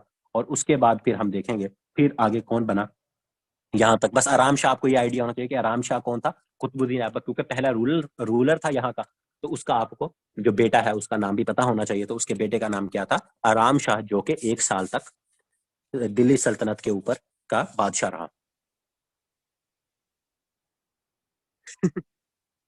हाँ बिल्कुल ऐसे ही है। अच्छा जी, आराम शाह के बाद अगर हम बात करें तो इसके बाद हमारे पास आएगा स्लेव डायनेस्टी का सबसे लॉन्गेस्ट रूलर, उसका नाम है शमसुद्दीन अल्तमश। शमसुद्दीन इल्तमस, इल्तमश। आराम शाह के बाद तीसरे नंबर पे है most important longest ruler of, longest ruler of slave dynasty पूछा जाता है कौन है, तो लॉन्गेस्ट रूलर इसका स्लेव डायनेस्टी का, तो स्लेव डायनेस्टी का लॉन्गेस्ट रूलर है। 1211 तक तो आराम शाह रहा, तो 1211 से लेकर 1236 तक जोन सा है ये, 1236 तक ये भाई साहब रहे कुतुबुद्दीन क्या कहते हैं, सॉरी, शमसुद्दीन अल्तमश साहब। और इसके दौर में, और ये भाई साहब कौन थे, ये जो शमसुद्दीन अल्तमश साहब थे ये किसके गुलाम थे, he was slave of Qutbuddin. अब कुतुबुद्दीन खुद किसका गुलाम था, वो गौरी का, कुतुबुद्दीन, कुतुबुद्दीन ऐबक की बात कर रहा हूँ, वो गौरी साहब के गुलाम थे। और ये जो अल्तमश साहब थे ये क्या थे, ये शमसुद्दीन अल्तमश, सॉरी, ये कुतुबुद्दीन ऐबक का गुलाम था शमसुद्दीन अल्तमश। जो इसका बेटा था, दोबारा बता देता हूँ, देखो, जो कुतुबुद्दीन ऐबक था उसका बेटा था आराम शाह, वो 1 साल के लिए बना, लेकिन उसमें नई काबिलियत होगी है, जो भी वट एवर रीजन होगी। फिर क्या हुआ, फिर कुतुबुद्दीन ऐबक का एक गुलाम था, उसका नाम था शमसुद्दीन अल्तमश। तो शमसुद्दीन अल्तमश साहब थे वो क्या बने, वो longest ruler of slave dynasty बने। और ये क्या था, ये असल में गुलाम था, क्योंकि वो मैंने बताया ना इसे सल्तनत, वो क्या कहते हैं, खानदान गुलामा, इसीलिए कहा जाता है कि इसमें ज्यादा जो रूलर आए वो गुलाम थे, या उनके गुलामों के आगे फिर बेटे थे। अच्छा जी, लॉन्गेस्ट रूलर हो गया ये। और उसके बाद इसने फिर क्या किया, इसने ये किया कि जो कुतुबुद्दीन ऐबक साहब थे वो अपना जो हेड क्वार्टर था वो लाहौर ले आए थे। तो इन्होंने क्या किया, इन्होंने उसको दोबारा लाहौर से दिल्ली शिफ्ट कर दिया। ही शिफ्टेड हेड क्वार्टर या capital from Lahore to Delhi again. Delhi से इसने क्या किया, इसने लाहौर से दिल्ली जोन सा है वो कैपिटल को दोबारा शिफ्ट कर दिया। और ये सवाल पूछा जाता है कि किसने, सैनी लाभ, मुझे ये कंफर्म नहीं है, मे भी हो, इसके बारे में कोई मुझे कंफर्मेशन नहीं है, मे भी शायद हो। तो शमसुद्दीन अल्तमश जोन सा है, इसने क्या किया, इसने लाहौर से दिल्ली कैपिटल शिफ्ट किया, इसने, मे भी हो सकता है फिर। तो इसने क्या कहते हैं, दिल्ली कैपिटल शिफ्ट किया। और उसके बाद इस बंदे को, क्योंकि इसका बहुत ज्यादा क्या कहते हैं काफी अच्छा रूल रहा, तो इसको एक तरह से रियल फाउंडर ऑफ दिल्ली सल्तनत भी कहा जाता है, क्योंकि इसने मतलब जैसे कहता है ना कि बहुत ज्यादा इसने, इसके अरसा ज्यादा था, इसने अपनी पावर कंसोलिडेट कर ली थी। तो ये काफी देर जो होता है ये उसका रूलर रहा। फिर उसके बाद क्या होता है, उसके बाद एक और बादशाह आएगा, वो हमारे लिए इंपॉर्टेंट नहीं है, लेकिन हमारे पास फिर कौन आएगी, फिर हमारे पास आएगी रजिया सुल्ताना। फिर हमारे पास क्या आएगी, रजिया सुल्ताना।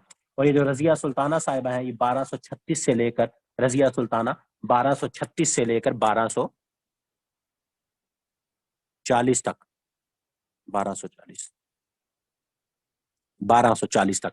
और इसके लिए इंपॉर्टेंट क्या है कि शी वॉज डॉटर ऑफ, ये किसकी डॉटर थी, शमसुद्दीन अल्तमश। ये जो ऊपर शमसुद्दीन साहब है ना, शमसुद्दीन, तो ये शमसुद्दीन साहब की क्या थी, उनकी बेटी थी। और ये फर्स्ट मुस्लिम क्या कहते हैं विमेन रूलर ऑफ सब कॉन्टिनेंट।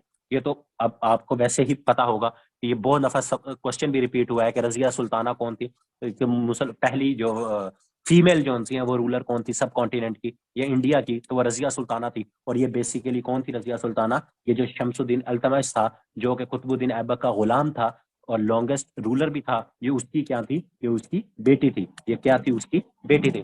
तो आपने एक ये भी, और ये किस डायनेस्टी से, अभी हम ममलूक वो क्या कहते हैं, ममलूक डायनेस्टी या खानदान गुलामा या स्लेव डायनेस्टी, हम उसको पढ़ रहे हैं। तो अभी ये जितने रूलर आएंगे इनका इस तरह से भी सवाल पूछा जा सकता है आपसे कि जैसे आराम शाह, जो आराम शाह का पूछा जा सकता है कि Aram Shah belongs to which of the following dynasty. इसी तरह रजिया सुल्ताना का पूछा जा सकता है कि रजिया सुल्ताना का ताल्लुक कौन सी डायनेस्टी से था। तो आपको ये भी पता होना चाहिए कि ये स्लेव डायनेस्टी से इसका ताल्लुक था। उसके बाद इसके दौर में और बहुत सारे रूलर आए जो इंपॉर्टेंट नहीं है, लेकिन एक और रूलर आया, उसका क्या नाम था, उसका नाम था गयासुद्दीन बलबन। गयासुद्दीन बलबन। तो गयासुद्दीन बलबन साहब जो से हैं, ये 1266 से लेकर 1286 तक जो सा है, 1286 तक ये गयासुद्दीन बलबन साहब रहे। ये इंपॉर्टेंट हमारे लिए इसलिए है कि इंडिया के ऊपर फर्स्ट मंगोल अटैक, मंगोल थे ना जो उसके अंदर दिखाए हुए हैं आपके अर्तुरुल के अंदर, first Mongol attack on India जो सा है ना 1221 के अंदर, 1200, sorry sorry sorry sorry sorry 1221, कि मैं इसका क्या गया, ये शमसुद्दीन अल्तमश के दौर के अंदर फर्स्ट मंगोल अटैक है 1221, 1221 के अंदर। ये याद रखिएगा, वो मैंने गयासुद्दीन बलबन लिखवा दिया। गयासुद्दीन बलबन वैसे इंपॉर्टेंट है, इसका टेन्योर आपको पता होना चाहिए, क्योंकि 1221 के अंदर हम देखें तो शमसुद्दीन अल्तमश की हुकूमत है 1211 से 1236 तक। तो फर्स्ट मंगोल अटैक जो चंगेज खान था, वो मंगोल मंगोल जोन सा है वो उस वक्त उनका जोन सा है वो हुक्मरान था। तो फर्स्ट मंगोल अटैक कब हुआ, 1221 के अंदर। और 1221 के अंदर हुकूमत किसकी बनती है, ये शमसुद्दीन अल्तमश की, शमसुद्दीन अल्तमश की। तो शमसुद्दीन अल्तमश की हुकूमत थी, स्लेव डायनेस्टी थी, जब पहला जो मंगोल अटैक हुआ था वो इंडिया के ऊपर हुआ था। तो ये याद रखिएगा, गयासुद्दीन बलबन नहीं है, गयासुद्दीन बलबन नहीं है, शमसुद्दीन अल्तमश है जिसके दौर में पहला इंडिया के ऊपर मंगोल अटैक हुआ था।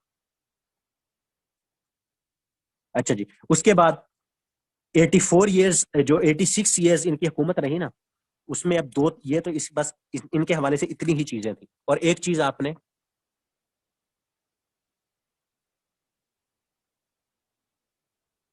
असल में बताऊं क्या है, वो 86 और 87 जो है ना दोनों आते हैं, वो इंपॉर्टेंट नहीं है। ये वैसे मैंने इसके आपने याद भी नहीं करना, गयासुद्दीन बलबन, ये बस आपको ये पता होना चाहिए कि गयासुद्दीन बलबन ममलूक डायनेस्टी से ताल्लुक रखता था। मुझे याद है वो मैंने 86 जो सा है ना, उसको अभी दोबारा इसलिए किया है कि वो बीच में ना थोड़ा सा ये समझ ले कि कहीं 86 भी आता है तो 87, तो ये इंपॉर्टेंट नहीं है इनका टेन्योर। जिनका टेन्योर इनमें से किसी का भी नहीं पूछा जाता सिवाय मुगल खानदान के, मुगल खानदान के टेन्योर पूछे जाते हैं। बाकी जितने आपके बादशाह हैं उनमें से बहुत कम का टेन्योर पूछा जाता है। तो अगर मैं आपको ज्यादातर लिखवाऊंगा भी तो वो आपको बताऊंगा कि ये इंपॉर्टेंट है। ठीक है, तो अभी इनकी डेट्स के ऊपर इतना फोकस ना करें, इनके जो कारनामे हैं ना उनके ऊपर फोकस करें। अच्छा जी, अब आखिरी ममलूक डायनेस्टी जो सी है ना, ये बहुत इंपॉर्टेंट है। इसका जो बंदा है इसका नाम है शमसुद्दीन, शमसुद्दीन कैकोमार। इसके बारे में कहा जाता है कि छोटा सा बच्चा था ये कैकोमार, 6 माह का कोई कहते हैं। ये शमसुद्दीन कैकोमार जो था ना, ये 1290 के अंदर, ये 1290 के अंदर। और ये कौन है लास्ट, यही क्वेश्चन पूछा जाता है कि who was the last ruler of slave dynasty. तो who was the last ruler of slave dynasty, Shamsuddin Kaikomar, Shamsuddin Kaikomar. तो इसके बारे में मैंने जैसे बताया, कोई कहते हैं 1 साल का था, कोई कहते हैं 6 माह का था, लेकिन बहुत छोटा सा बच्चा था जिसको, क्योंकि डायनेस्टी का यही होता है ना, डायनेस्टीज में क्या होता है कि बाप मरेगा तो बेटा, तो उसी खानदान खानदान के अंदर ही हुकूमत रहेगी। तो कोई जो इससे ऊपर, एक अल्लाह भला करे उसका क्या नाम था, आई थिंक मोइजुद्दीन था, मोइजुद्दीन इससे ऊपर एक बादशाह था, जब वो फोत हुआ 1290 के अंदर, तो फिर क्या हुआ, फिर इसको हुकूमत वैसे बिठा दिया। तो जो भी है नया, अब नई डायनेस्टी आएगी, उन्होंने कहा कि भाई चलो छोटे से बच्चे को क्या करना है। तो ये फर्स्ट और लास्ट रूलर आपको डायनेस्टीज के और उनके जो कारनामे हैं वो हमेशा याद होने चाहिए। अब 1206 से हम स्टार्ट हुए ममलूक डायनेस्टी या सुल्तान क्या कहते हैं खानदान गुलामा को हमने देखा। अब 1290 से आगे जो सी ना एक डायनेस्टी आएगी, उसको हम कहेंगे खिलजी डायनेस्टी, खिलजी डायनेस्टी। अब खिलजी डायनेस्टी 1290 में आई और 1320, तो कितने साल बने, 30 साल, 30 ईयर्स। इंपॉर्टेंट है। पूछा जाता है कि खिलजी डायनेस्टी ने कितने साल रूल किया, खिलजी डायनेस्टी ने कितने साल रूल किया। और ममलूक डायनेस्टी का लिख लीजिएगा, ममलूक डायनेस्टी के अंदर टोटल 11 रूलर थे, 11 रूलर, ये भी इंपॉर्टेंट है। 11 रूलर थे। पहला कुतुबुद्दीन ऐबक, हमने सिर्फ इंपॉर्टेंट थोड़े से देखे, बाकी उसमें टोटल कितने थे ये आपको तादाद याद होनी चाहिए कि 11 रूलर थे। 11 रूलर थे स्लेव डायनेस्टी के अंदर। और खिलजी डायनेस्टी की बात करूं तो खिलजी डायनेस्टी के अंदर 4 रूलर थे, ये भी रिसेंट क्वेश्चन पूछा गया था। एक खिलजी डायनेस्टी के अंदर टोटल कितने रूलर थे जिन्होंने रूल किया था। तो ये एक तो टोटल 30 साल तक खिलजी डायनेस्टी ने रूल किया और इसके कितने थे, 4 रूलर। तो 4 रूलर की बात करें तो सबसे पहले founder of Khilji dynasty Jalaluddin Jalaluddin Khilji. Jalaluddin Khilji साहब जोन से हैं, ही वाज, ये क्या थे, ये फाउंडर ऑफ खिलजी डायनेस्टी थे। सबसे पहला पॉइंट इसका क्या लिखना है हमने, ये क्या थे, ये फाउंडर थे। ये क्या थे, ये थे फाउंडर थे। ठीक है, ये क्या थे, फाउंडर थे, फाउंडर थे। तो उसके बाद इनका आगे फिर क्या आया, इनके बारे में जिसे कहते हैं कि वो अगला जो बंदा आया वो इसका दामाद था। वो कौन था, वो था अलाउद्दीन खिलजी। अलाउद्दीन खिलजी, इसके चारों आपने नाम याद कर रखने हैं। अलाउद्दीन खिलजी काफी स्ट्रिक्ट वो बंदा था, ये क्या था, काफी स्ट्रिक्ट बंदा था। और इनमें से अगर हम देखें तो सबसे ज्यादा लॉन्गेस्ट टेन्योर भी इसका है। अगर पूछ लिया जाए ना कि सबसे longest ruler of Khilji dynasty तो वो अलाउद्दीन खिलजी है। ये 1200 अराउंड जो सा है, अगर मैं इसका कहूँ, ये 1296, ये इसका मैं लिख देता हूँ, ये 1290 से लेकर 1296 तक, 1296 तक आपका जलालुद्दीन खिलजी रहा। और फिर उसके बाद ये जो मैंने कहा ये सन इन लॉ था उसका 1296 से लेकर आगे 1316 तक, 1316 तक अलाउद्दीन खिलजी साहब रहे। अलाउद्दीन खिलजी साहब जोन से हैं वो कहाँ से कब तक रहे, और ये इसका क्या है, लॉन्गेस्ट, इसका टेन्योर खिलजी डायनेस्टी के अंदर हम देखें तो लॉन्गेस्ट था। और ये अलाउद्दीन खिलजी के बारे में एक चीज याद रखिएगा, इसने मार्केट कंट्रोल वो जो हमने हजरत उमर के दौर में भी देखा था ना, तो पूछा जाता है कि मार्केट कंट्रोल जो सा है उसका सिस्टम या उसके हवाले से कौन सा बादशाह है जिसने सबसे ज्यादा काम किया था, तो वो याद रखिएगा, वो आपका क्या था, वो आपका अलाउद्दीन खिलजी था। वो आपका क्या था, अलाउद्दीन खिलजी था। इसने अच्छा खासा जो सा है वो मार्केट कंट्रोल के ऊपर काम किया था। अच्छा जी, और दूसरी बात याद रखना, ये मैंने इसका सन इन लॉ यहाँ, चलो मैं नीचे लिख देता हूँ इधर, ये इसका सन इन लॉ था ना, सन इन लॉ, नीचे नजर आ रहा है, हाँ आ रहा है। तो ये किसका सन इन लॉ था, अलाउद्दीन खिलजी, इसका जलालुद्दीन खिलजी का। अलाउद्दीन खिलजी किसका सन इन लॉ था, जलालुद्दीन खिलजी था। और इसने इसी की गर्दन उतार के इसकी जगह 96 के अंदर क्या बन गया था, हुक्मरान बन गया था। तो इस तरह जो उनसे आप डायनेस्टीज में देखोगे कि बाप बेटे को कत्ल कर रहा है, बेटा बाप को कत्ल कर रहा है। जलालुद्दीन खिलजी, खिलजी डायनेस्टी का, खिलजी डायनेस्टी का, ये मैंने लिखा है खिलजी डायनेस्टी का फाउंडर, ये फाउंडर ऑफ खिलजी डायनेस्टी। अब हमारी जो स्लेव डायनेस्टी है, स्लेव डायनेस्टी खत्म हो चुकी है 1290 के अंदर। अब 1290 से लेकर आगे 30 सालों तक, 1320 तक हम क्या पढ़ रहे हैं, खिलजी डायनेस्टी। और खिलजी डायनेस्टी का पहला बादशाह, पहला रूलर जिसने खिलजी डायनेस्टी को फाउंड किया वो कौन था, वो था आपका जलालुद्दीन खिलजी। वो आपका कौन था, जलालुद्दीन खिलजी। अच्छा, अब अलाउद्दीन खिलजी की बात कर रहे थे, एक तो मार्केट कंट्रोल का सिस्टम ये लेकर आया, और उसके बाद इसने क्या किया, एक तो सन इन लॉ था, इसका सन इन लॉ था जलालुद्दीन खिलजी का, फाउंडर का, और उसी को इसने मार दिया। इसी के दौर में एक बैटल हुई, इंपॉर्टेंट, याद रखिएगा, पूछा जाता है, battle of Amroha, Amroha, battle of Amroha. तो बैटल ऑफ अमरोहा कब हुई, 1306 के अंदर, 1306, ईयर भी इंपॉर्टेंट है। किसके अगेंस्ट हुई, किसके अगेंस्ट हुई, मंगोलों के खिलाफ, मंगोल्स, अगेंस्ट मंगोल्स।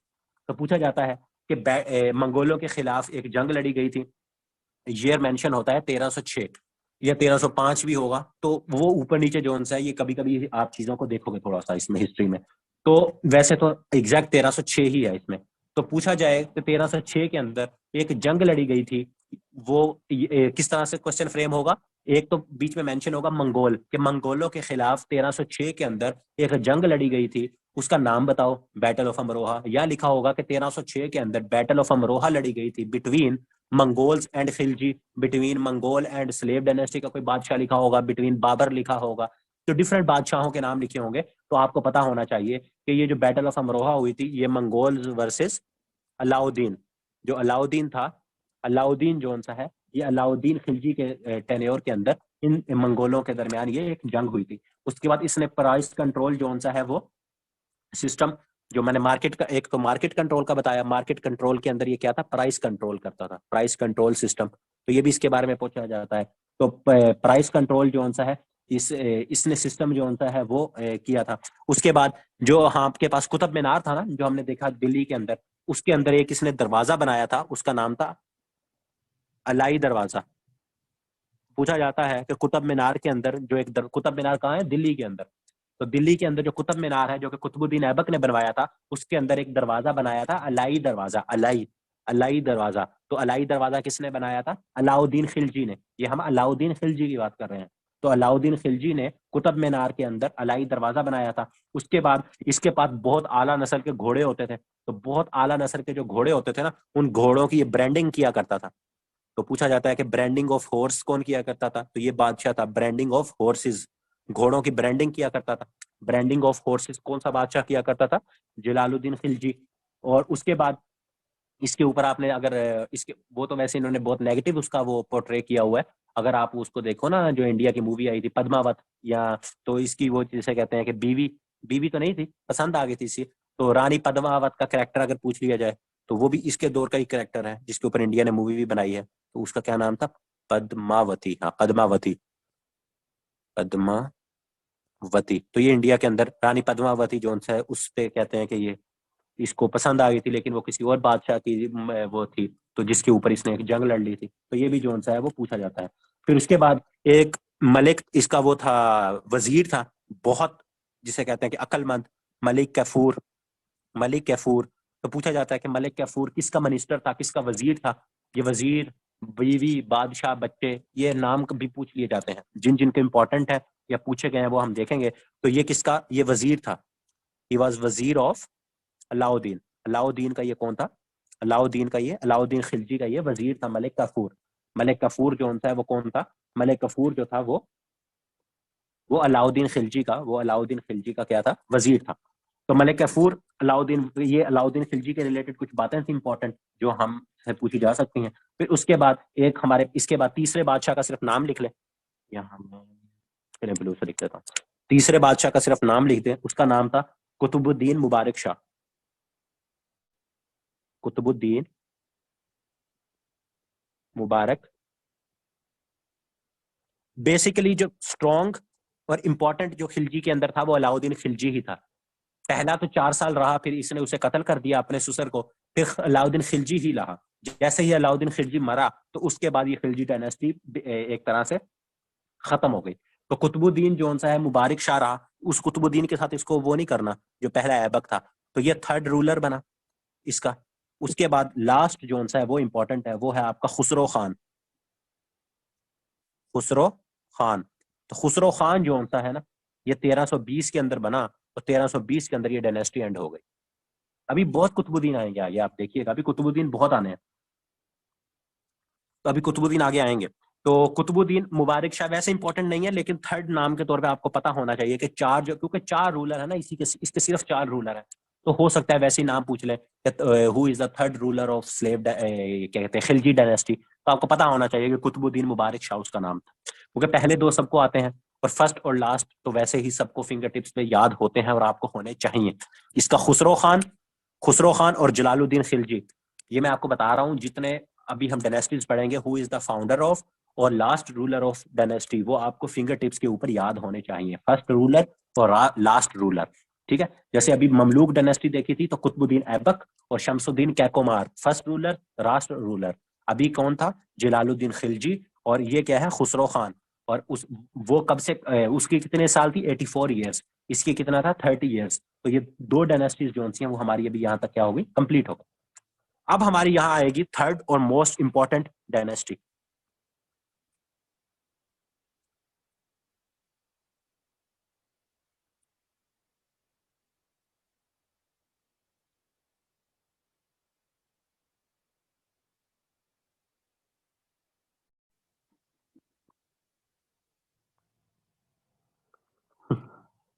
अच्छा जी, खिलजी डायनेस्टी हो गई। उसके बाद हमारे पास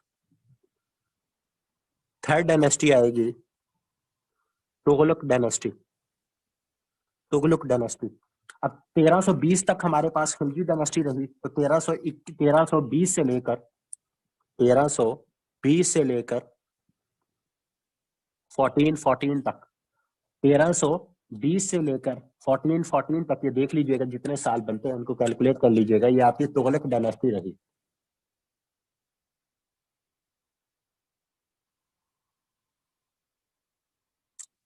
मेरे इर्शादात पे ना इतना अमल ना किया करो।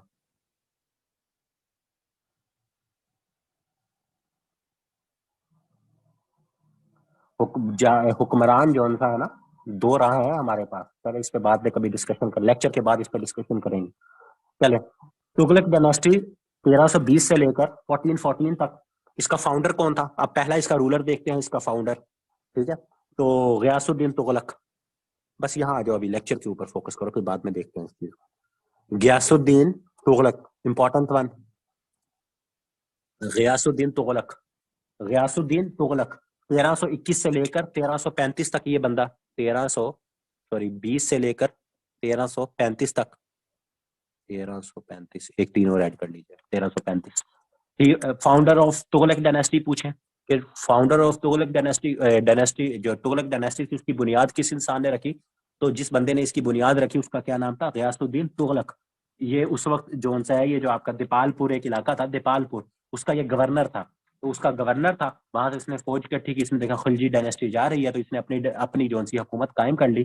तो ये क्या था? ये क्या कहते हैं, गवर्नर ऑफ दीपालपुर था। ये गवर्नर ऑफ दीपालपुर था, वहां से इसने डायनेस्टी की बुनियाद रख ली।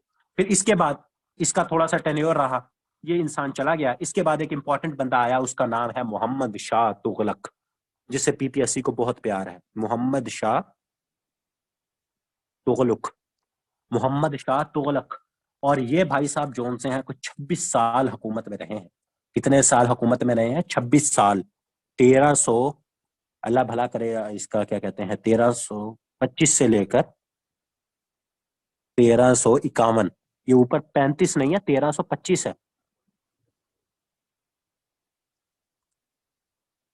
टेन्योर नहीं याद करने यार, चीजें साथ साथ जो अभी बता तो रहा हूँ। कि गयासुद्दीन तुगलक के बारे में क्या पूछेंगे कि who was the founder of Tughlaq dynasty, तो गयासुद्दीन तुगलक। मैक्सिमम डायनेस्टीज में से एक क्वेश्चन आना होता है कभी अगर आ गया, तो ये एक क्वेश्चन के लिए हमने सारी चीजें याद करनी। तो मोहम्मद शाह तुगलक जो है, ये सेकंड रूलर था तुगलक डायनेस्टी का, मोहम्मद शाह तुगलक। और 1325 से लेकर, ये ऊपर 1325 है, ये 35 मैंने लिख दिया, 1325 है ये। 1325 से लेकर 1351 तक, 1351 तक ये भाई साहब जो हैं इन्होंने रूल किया है। और इस बंदे को क्या कहा जाता था? इसको पागल बादशाह, मैड किंग भी कहा जाता था। Mad king, mad king slash mixture of opposite इसको कहा जाता था। इसको मिक्सचर ऑफ ऑपोजिट, मिक्सचर और ऑफ ऑपोजिट भी इसी को कहा जाता था। मैड किंग, एक वक्त एक मूड, एक वक्त दूसरा मूड, कभी कोई फरमान कभी कोई फरमान। तो मैड किंग मोहम्मद शाह तुगलक जो है इसको कहा जाता था। किसको कहा जाता था? मोहम्मद शाह तुगलक को कहा जाता था। उसके बाद ये बंदा कौन था?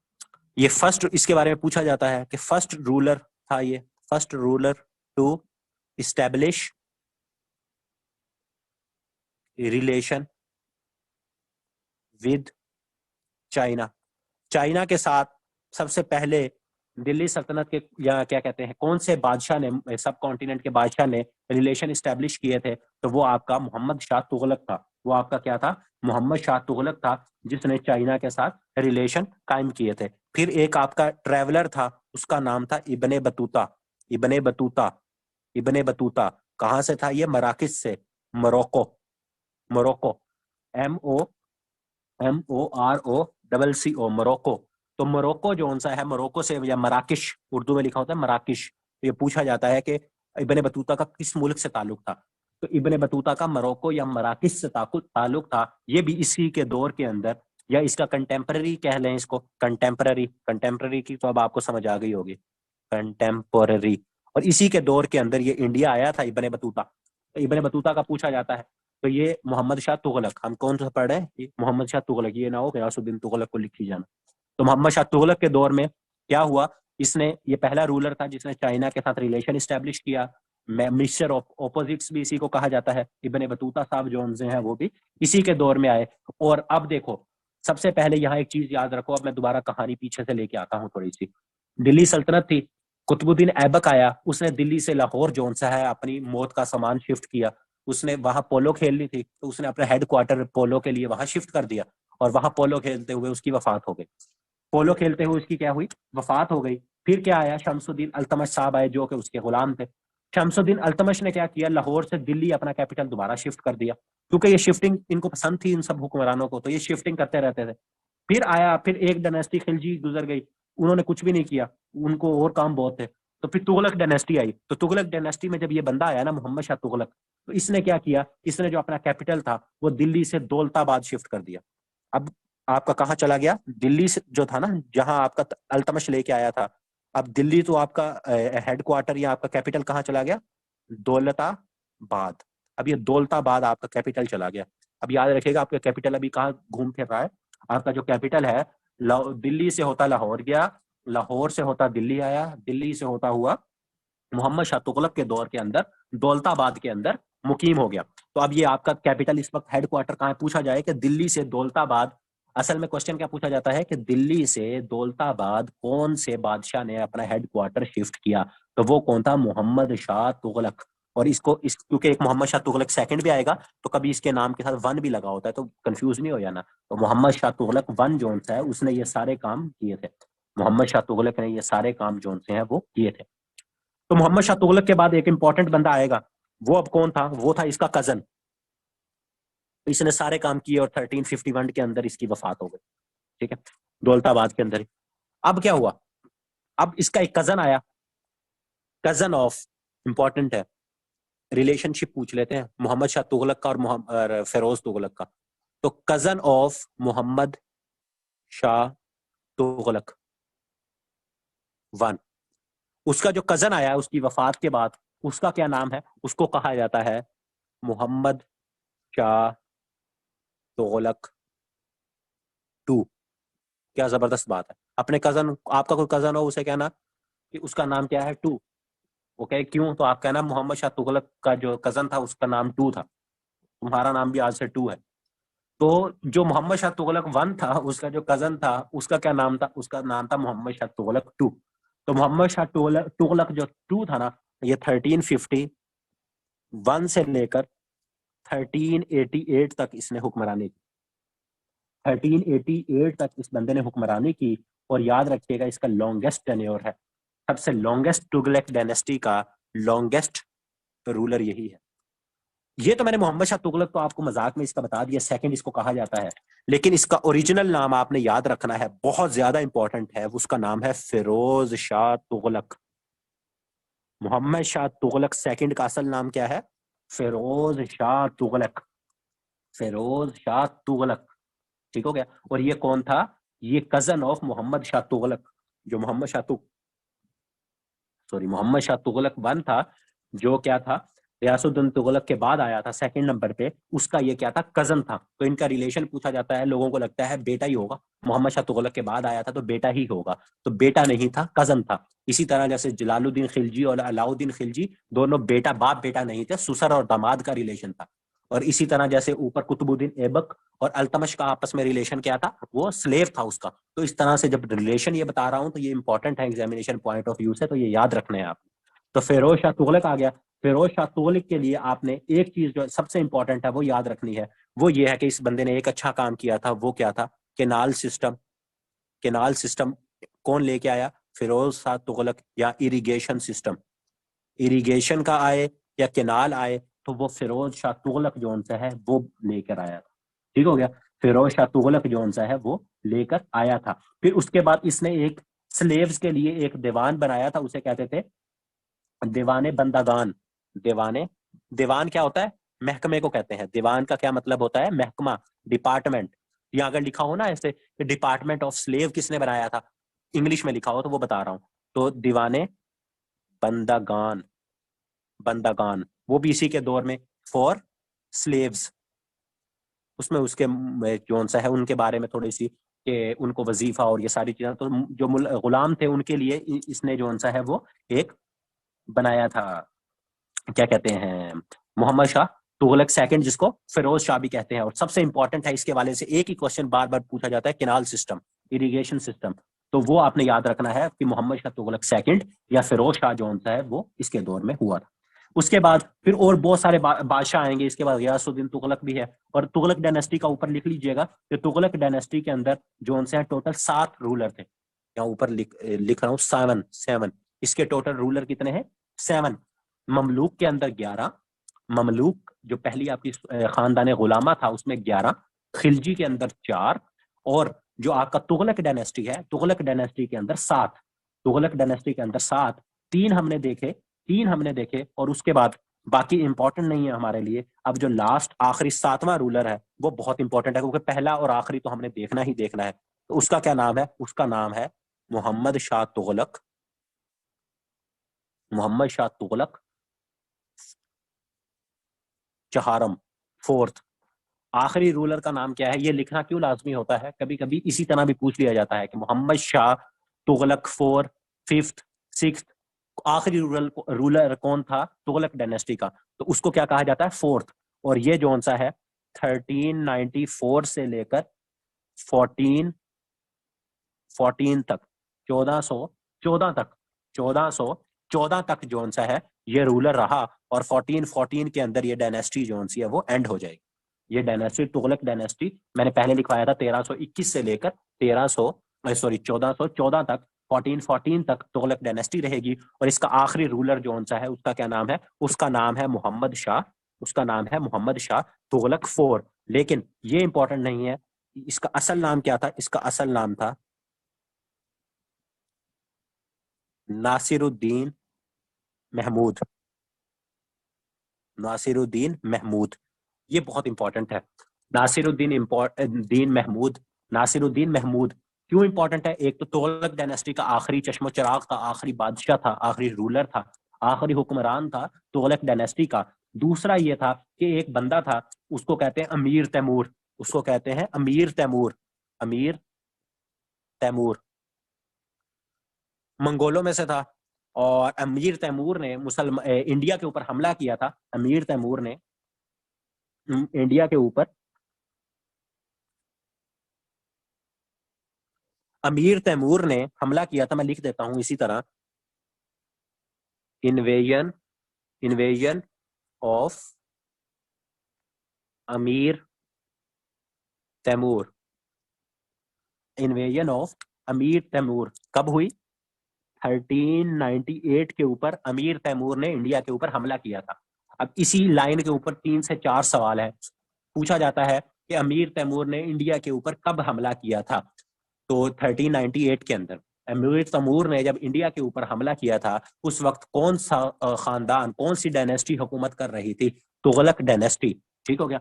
2 क्वेश्चन आपने इस तरह, मैं दोबारा अगर बोल देता हूँ जल्दी जल्दी में, अगर नहीं लिखा गया आप लोगों से, कि अमीर तैमूर ने जब इन्वेजन की 1398, जब उसने इन्वेजन की तो उस वक्त यहाँ का हुक्मरान who was the ruler in सब कॉन्टिनेंट? तो तुगलक डायनेस्टी, सॉरी डायनेस्टी कौन सी थी? और रूलर की बात करें कि जब अमीर तैमूर ने इन्वेजन की उस वक्त यहाँ का रूलर कौन था? तो उस वक्त वहां यहाँ का रूलर था ये नासिरुद्दीन महमूद।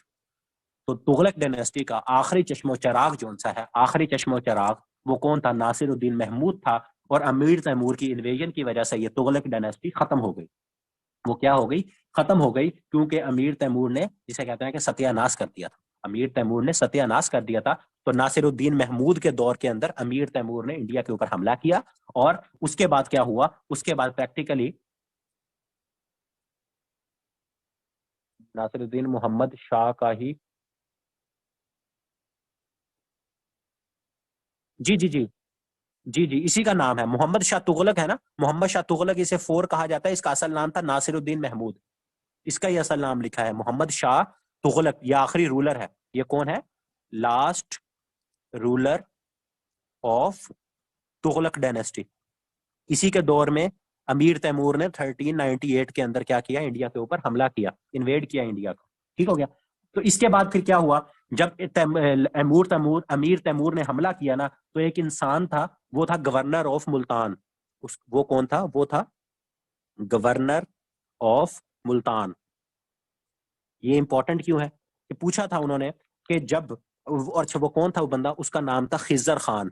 उसका नाम था खिजर खान। खिजर खान जो सा है, इसने क्या किया, इसने तुगलक डायनेस्टी को खत्म किया 1414 के अंदर। और यहां से अब आपका क्या स्टार्ट होगा, यहां से अब आपका स्टार्ट हो जाएगा सैयद डायनेस्टी का। गवर्नर ऑफ मुल्तान था, इसने जब देखा कि तुगलक डायनेस्टी कमजोर हो रही है, इसने तुगलक भाई को कहा कि नासिरुद्दीन साहब उसी चलो। और ये खिजर खान जो कि गवर्नर ऑफ मुल्तान था, इसने एक नई डायनेस्टी की बुनियाद रख दी, जिसको सैयद डायनेस्टी डायनेस्टी डायनेस्टी या उर्दू में सादात डायनेस्टी, जो था खानदान सादात, सादात सैयद। तो उनको, इसकी बुनियाद किसने रखी? खिजर खान ने। और ये कब से कब तक रही? ये 1414 से 1451, ऑलमोस्ट 37 साल बनते हैं। 37 साल सैयद डायनेस्टी कितने साल तक रही? 37 साल तक रही। और इसका फाउंडर, जैसे मैंने ऊपर बताया, क्या नाम है उसका? खिजर खान। बहुत इंपॉर्टेंट है, नाम पूछा जाता है। और ये चौथी डायनेस्टी है अभी तक, आप देख लें। सबसे पहले खानदान गुलामा आई, फिर खिलजी आए, फिर तुगलक आए, और इसके बाद अब क्या है? सैयद डायनेस्टी आई। और सैयद डायनेस्टी की भी मैं बात करूं तो 4 रूलर हैं। जैसे खिलजी के 4 है ना, दोबारा रिपीट कर देता हूं, 11 खानदान गुलामा के, खिलजी के 4 रूलर आए, तुगलक के अंदर 7 रूलर आए, अब सैयद के अंदर दोबारा 4 आए। तो 11 7 याद कर लें, फिर 4 हैं। ठीक हो गया? तो 4 रूलर हैं इसके। फाउंडर कौन है? उस वक्त मुल्तान का गवर्नर था, उसका नाम था खिजर खान। तो ये पहला रूलर बना। ये इसका टेन्योर वैसे चले लिख देता हूं, इतना ज्यादा इंपॉर्टेंट नहीं है, लेकिन फिर भी 1414 से 1421 तक ये। और इसके हवाले से, इनके हवाले से इतनी चीजें जो सी हैं, हमें याद करने की जरूरत नहीं है। आपको बस खिजर खान याद होना चाहिए। उसके बाद सेकंड नंबर पर आया मुबारक शाह। मुबारक शाह, इसका नाम पता होना चाहिए, मुबारक शाह। और ये लॉन्गेस्ट है इस डायनेस्टी का रूलर, लॉन्गेस्ट सबसे। इस डायनेस्टी का जैसे ऊपर क्या था, फिरोज शाह तुगलक सबसे लॉन्गेस्ट तुगलक का। उससे पहले बात करें तो अलाउद्दीन खिलजी था। उससे ऊपर बात करें तो शमसुद्दीन अल्तमश था। इसी तरह जो सैयद डायनेस्टी है, इसका जो लॉन्गेस्ट रूलर है वो कौन है? वो है मुबारक शाह। वो है मुबारक शाह। फिर इसके बाद मोहम्मद शाह आया। उसके बाद मोहम्मद शाह आया थर्ड नंबर पे। और लास्ट इसका रूलर आया, उसका नाम था आलम शाह। बहुत इंपॉर्टेंट, क्यों लास्ट रूलर है? और बहुत दफा ये क्वेश्चन रिपीट हुआ है कि first ruler of Sayyid dynasty Khizr Khan, last ruler of Sayyid dynasty Alam Shah. उसका क्या नाम है? आलम शाह। और ये 1445 से लेकर 1451 तक रहा। 1445 से 1451 तक। और 1451 के अंदर 37 साल के बाद ये सैयद डायनेस्टी, 4 इसके हुक्मरान थे, सैयद डायनेस्टी जोन सी है वो क्या हो गई? वो खत्म हो। सैयद डायनेस्टी जोन सी है वो क्या हो गई? वो बिल्कुल खत्म हो गई। अब यहां तक हमने 4 डायनेस्टीज पढ़ी। यहां तक हमने 4 डायनेस्टीज पढ़ी। सैयद डायनेस्टी, उससे ऊपर तुगलक डायनेस्टी, फिर खिलजी, और सबसे पहली ममलूक डायनेस्टी। इन 4 डायनेस्टीज के बारे में याद रखिएगा कि ये जो चारों डायनेस्टीज थी, इन चारों के जो लोग थे, इन चारों के जो लोग थे, ये सब या तो टर्किश ओरिजिन था इनका, या सेंट्रल एशियन ओरिजिन था। ठीक है? इनका ज्यादातर ओरिजिन क्या था? टर्किश ओरिजिन था। इनमें से कोई भी अफगानिस्तान से आए थे पहले, जो जो पहले थे वो इन्वेडर्स अफगानिस्तान से आए थे। वो अफगान, उन्होंने रूल नहीं किया था। ये जहां तक जितने रूलर थे ना, अब ये जो ममलूक थे, खिलजी डायनेस्टी थी, तुगलक थी, इनका या तो टर्किश ओरिजिन था, या इनका इंडियन ओरिजिन था, या इनका क्या था? इंडियन, यहाँ के अपने ही यहाँ के लोग थे। ठीक है? मुसलमान थे, हिंदू थे, वो एक अलहदा बात थी। लेकिन उनका ओरिजिन जो सा है वो क्या था? वो अफगान से नहीं था। वो इंपॉर्टेंट क्यों है? क्योंकि एक क्वेश्चन पूछा जाता है कि फर्स्ट अफगान डायनेस्टी ऑफ, लिख देता हूं यहां, कि फर्स्ट अफगान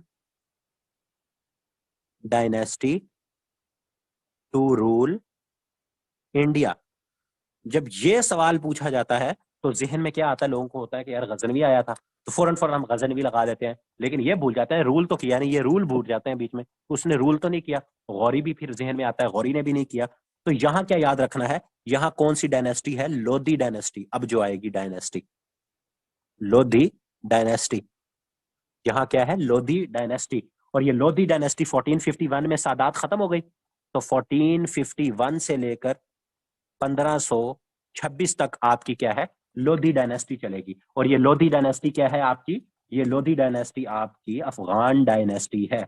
लोधी डायनेस्टी क्या है आपकी, अफगान डायनेस्टी है। और इसके बात करें तो 1451 से 1526 तक, और ये 1526 अब आपको याद आएगा कि ये 1526 वही है कि 1526 पे आपकी दिल्ली सल्तनत एंड हो जाएगी, दिल्ली सल्तनत एंड हो जाएगी।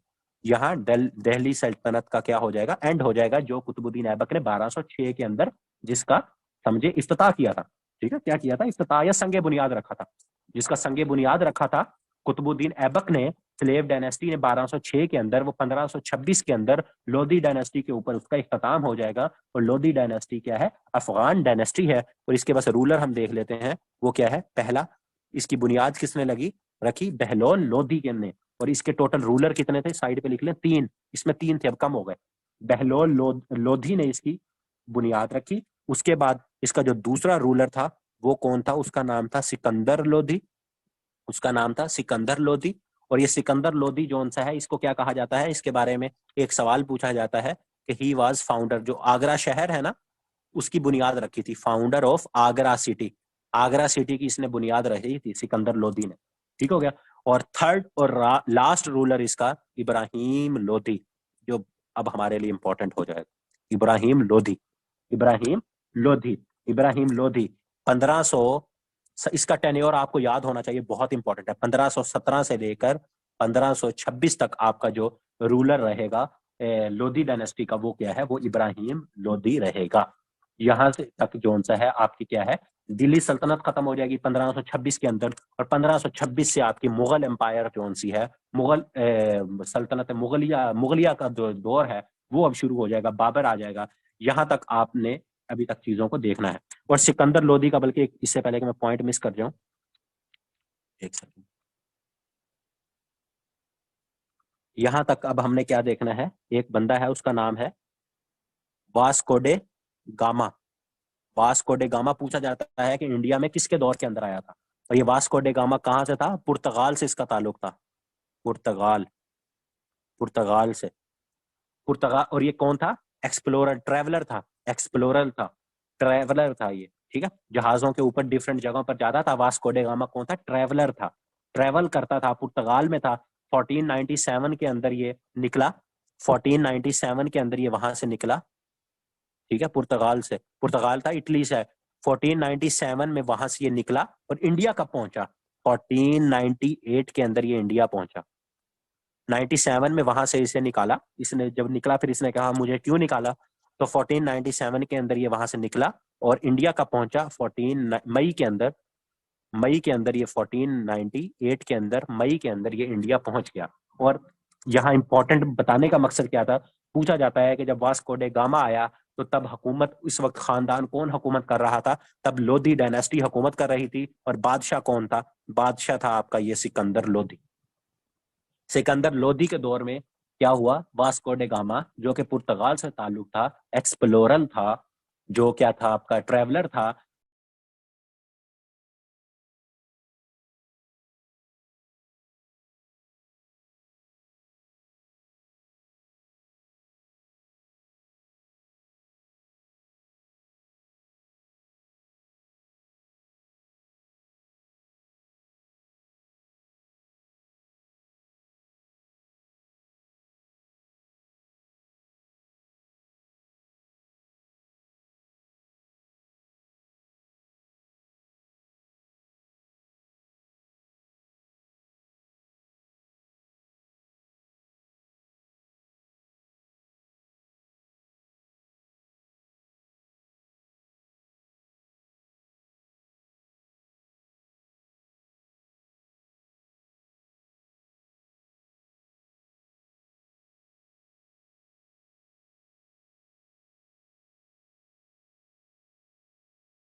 1497 के अंदर वहां से निकला और मई 1498 के अंदर क्या हुआ, ये इंडिया के अंदर लैंड कर गया। उस वक्त यहाँ दौर किसका था, यहाँ हुकूमत थी लोधियों की, और उस वक्त जो लोधी बादशाह था वो कौन था, उसका नाम था सिकंदर लोधी, जिसने जो आगरा शहर है उसकी भी बुनियाद रखी थी।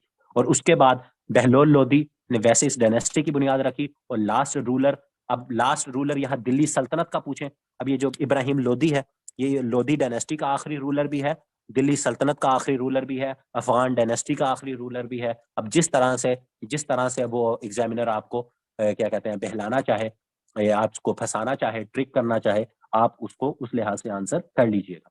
तो इब्राहिम लोधी जोन सा है, अब ये 1526 तक जोन सा है वो यहाँ का हुक्मरान रहा।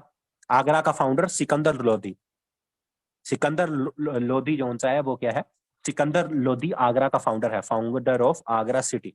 ठीक हो गया। उसके बाद फिर अब दिल्ली सल्तनत 1526 में खत्म हो जाएगी और आगे मुगल एरा शुरू हो जाएगा। अब हम देखेंगे 1526 में क्या हुआ कि इब्राहिम लोधी साहब को जाना पड़ा और किसी और को आना पड़ा। आज तो बच्चे फुल मूड में है, सब कह रहे हैं कि सर अभी तो मुगल डायनेस्टी स्टार्ट करें जल्दी। मुझे 2-3 लोगों के पर्सनल मैसेज आए हैं कि सर अभी तो हम थके तो नहीं है बिल्कुल, अभी तो और पढ़ाएं। ठीक है जी। यहाँ तक क्लियर है, किसी को कोई मसला तो नहीं है, कोई मसला मसाइल हो, कोई चीज समझ ना आई हो, कोई सवाल हो? जी जी। ठीक है जी, ठीक। ओके जी, ओके।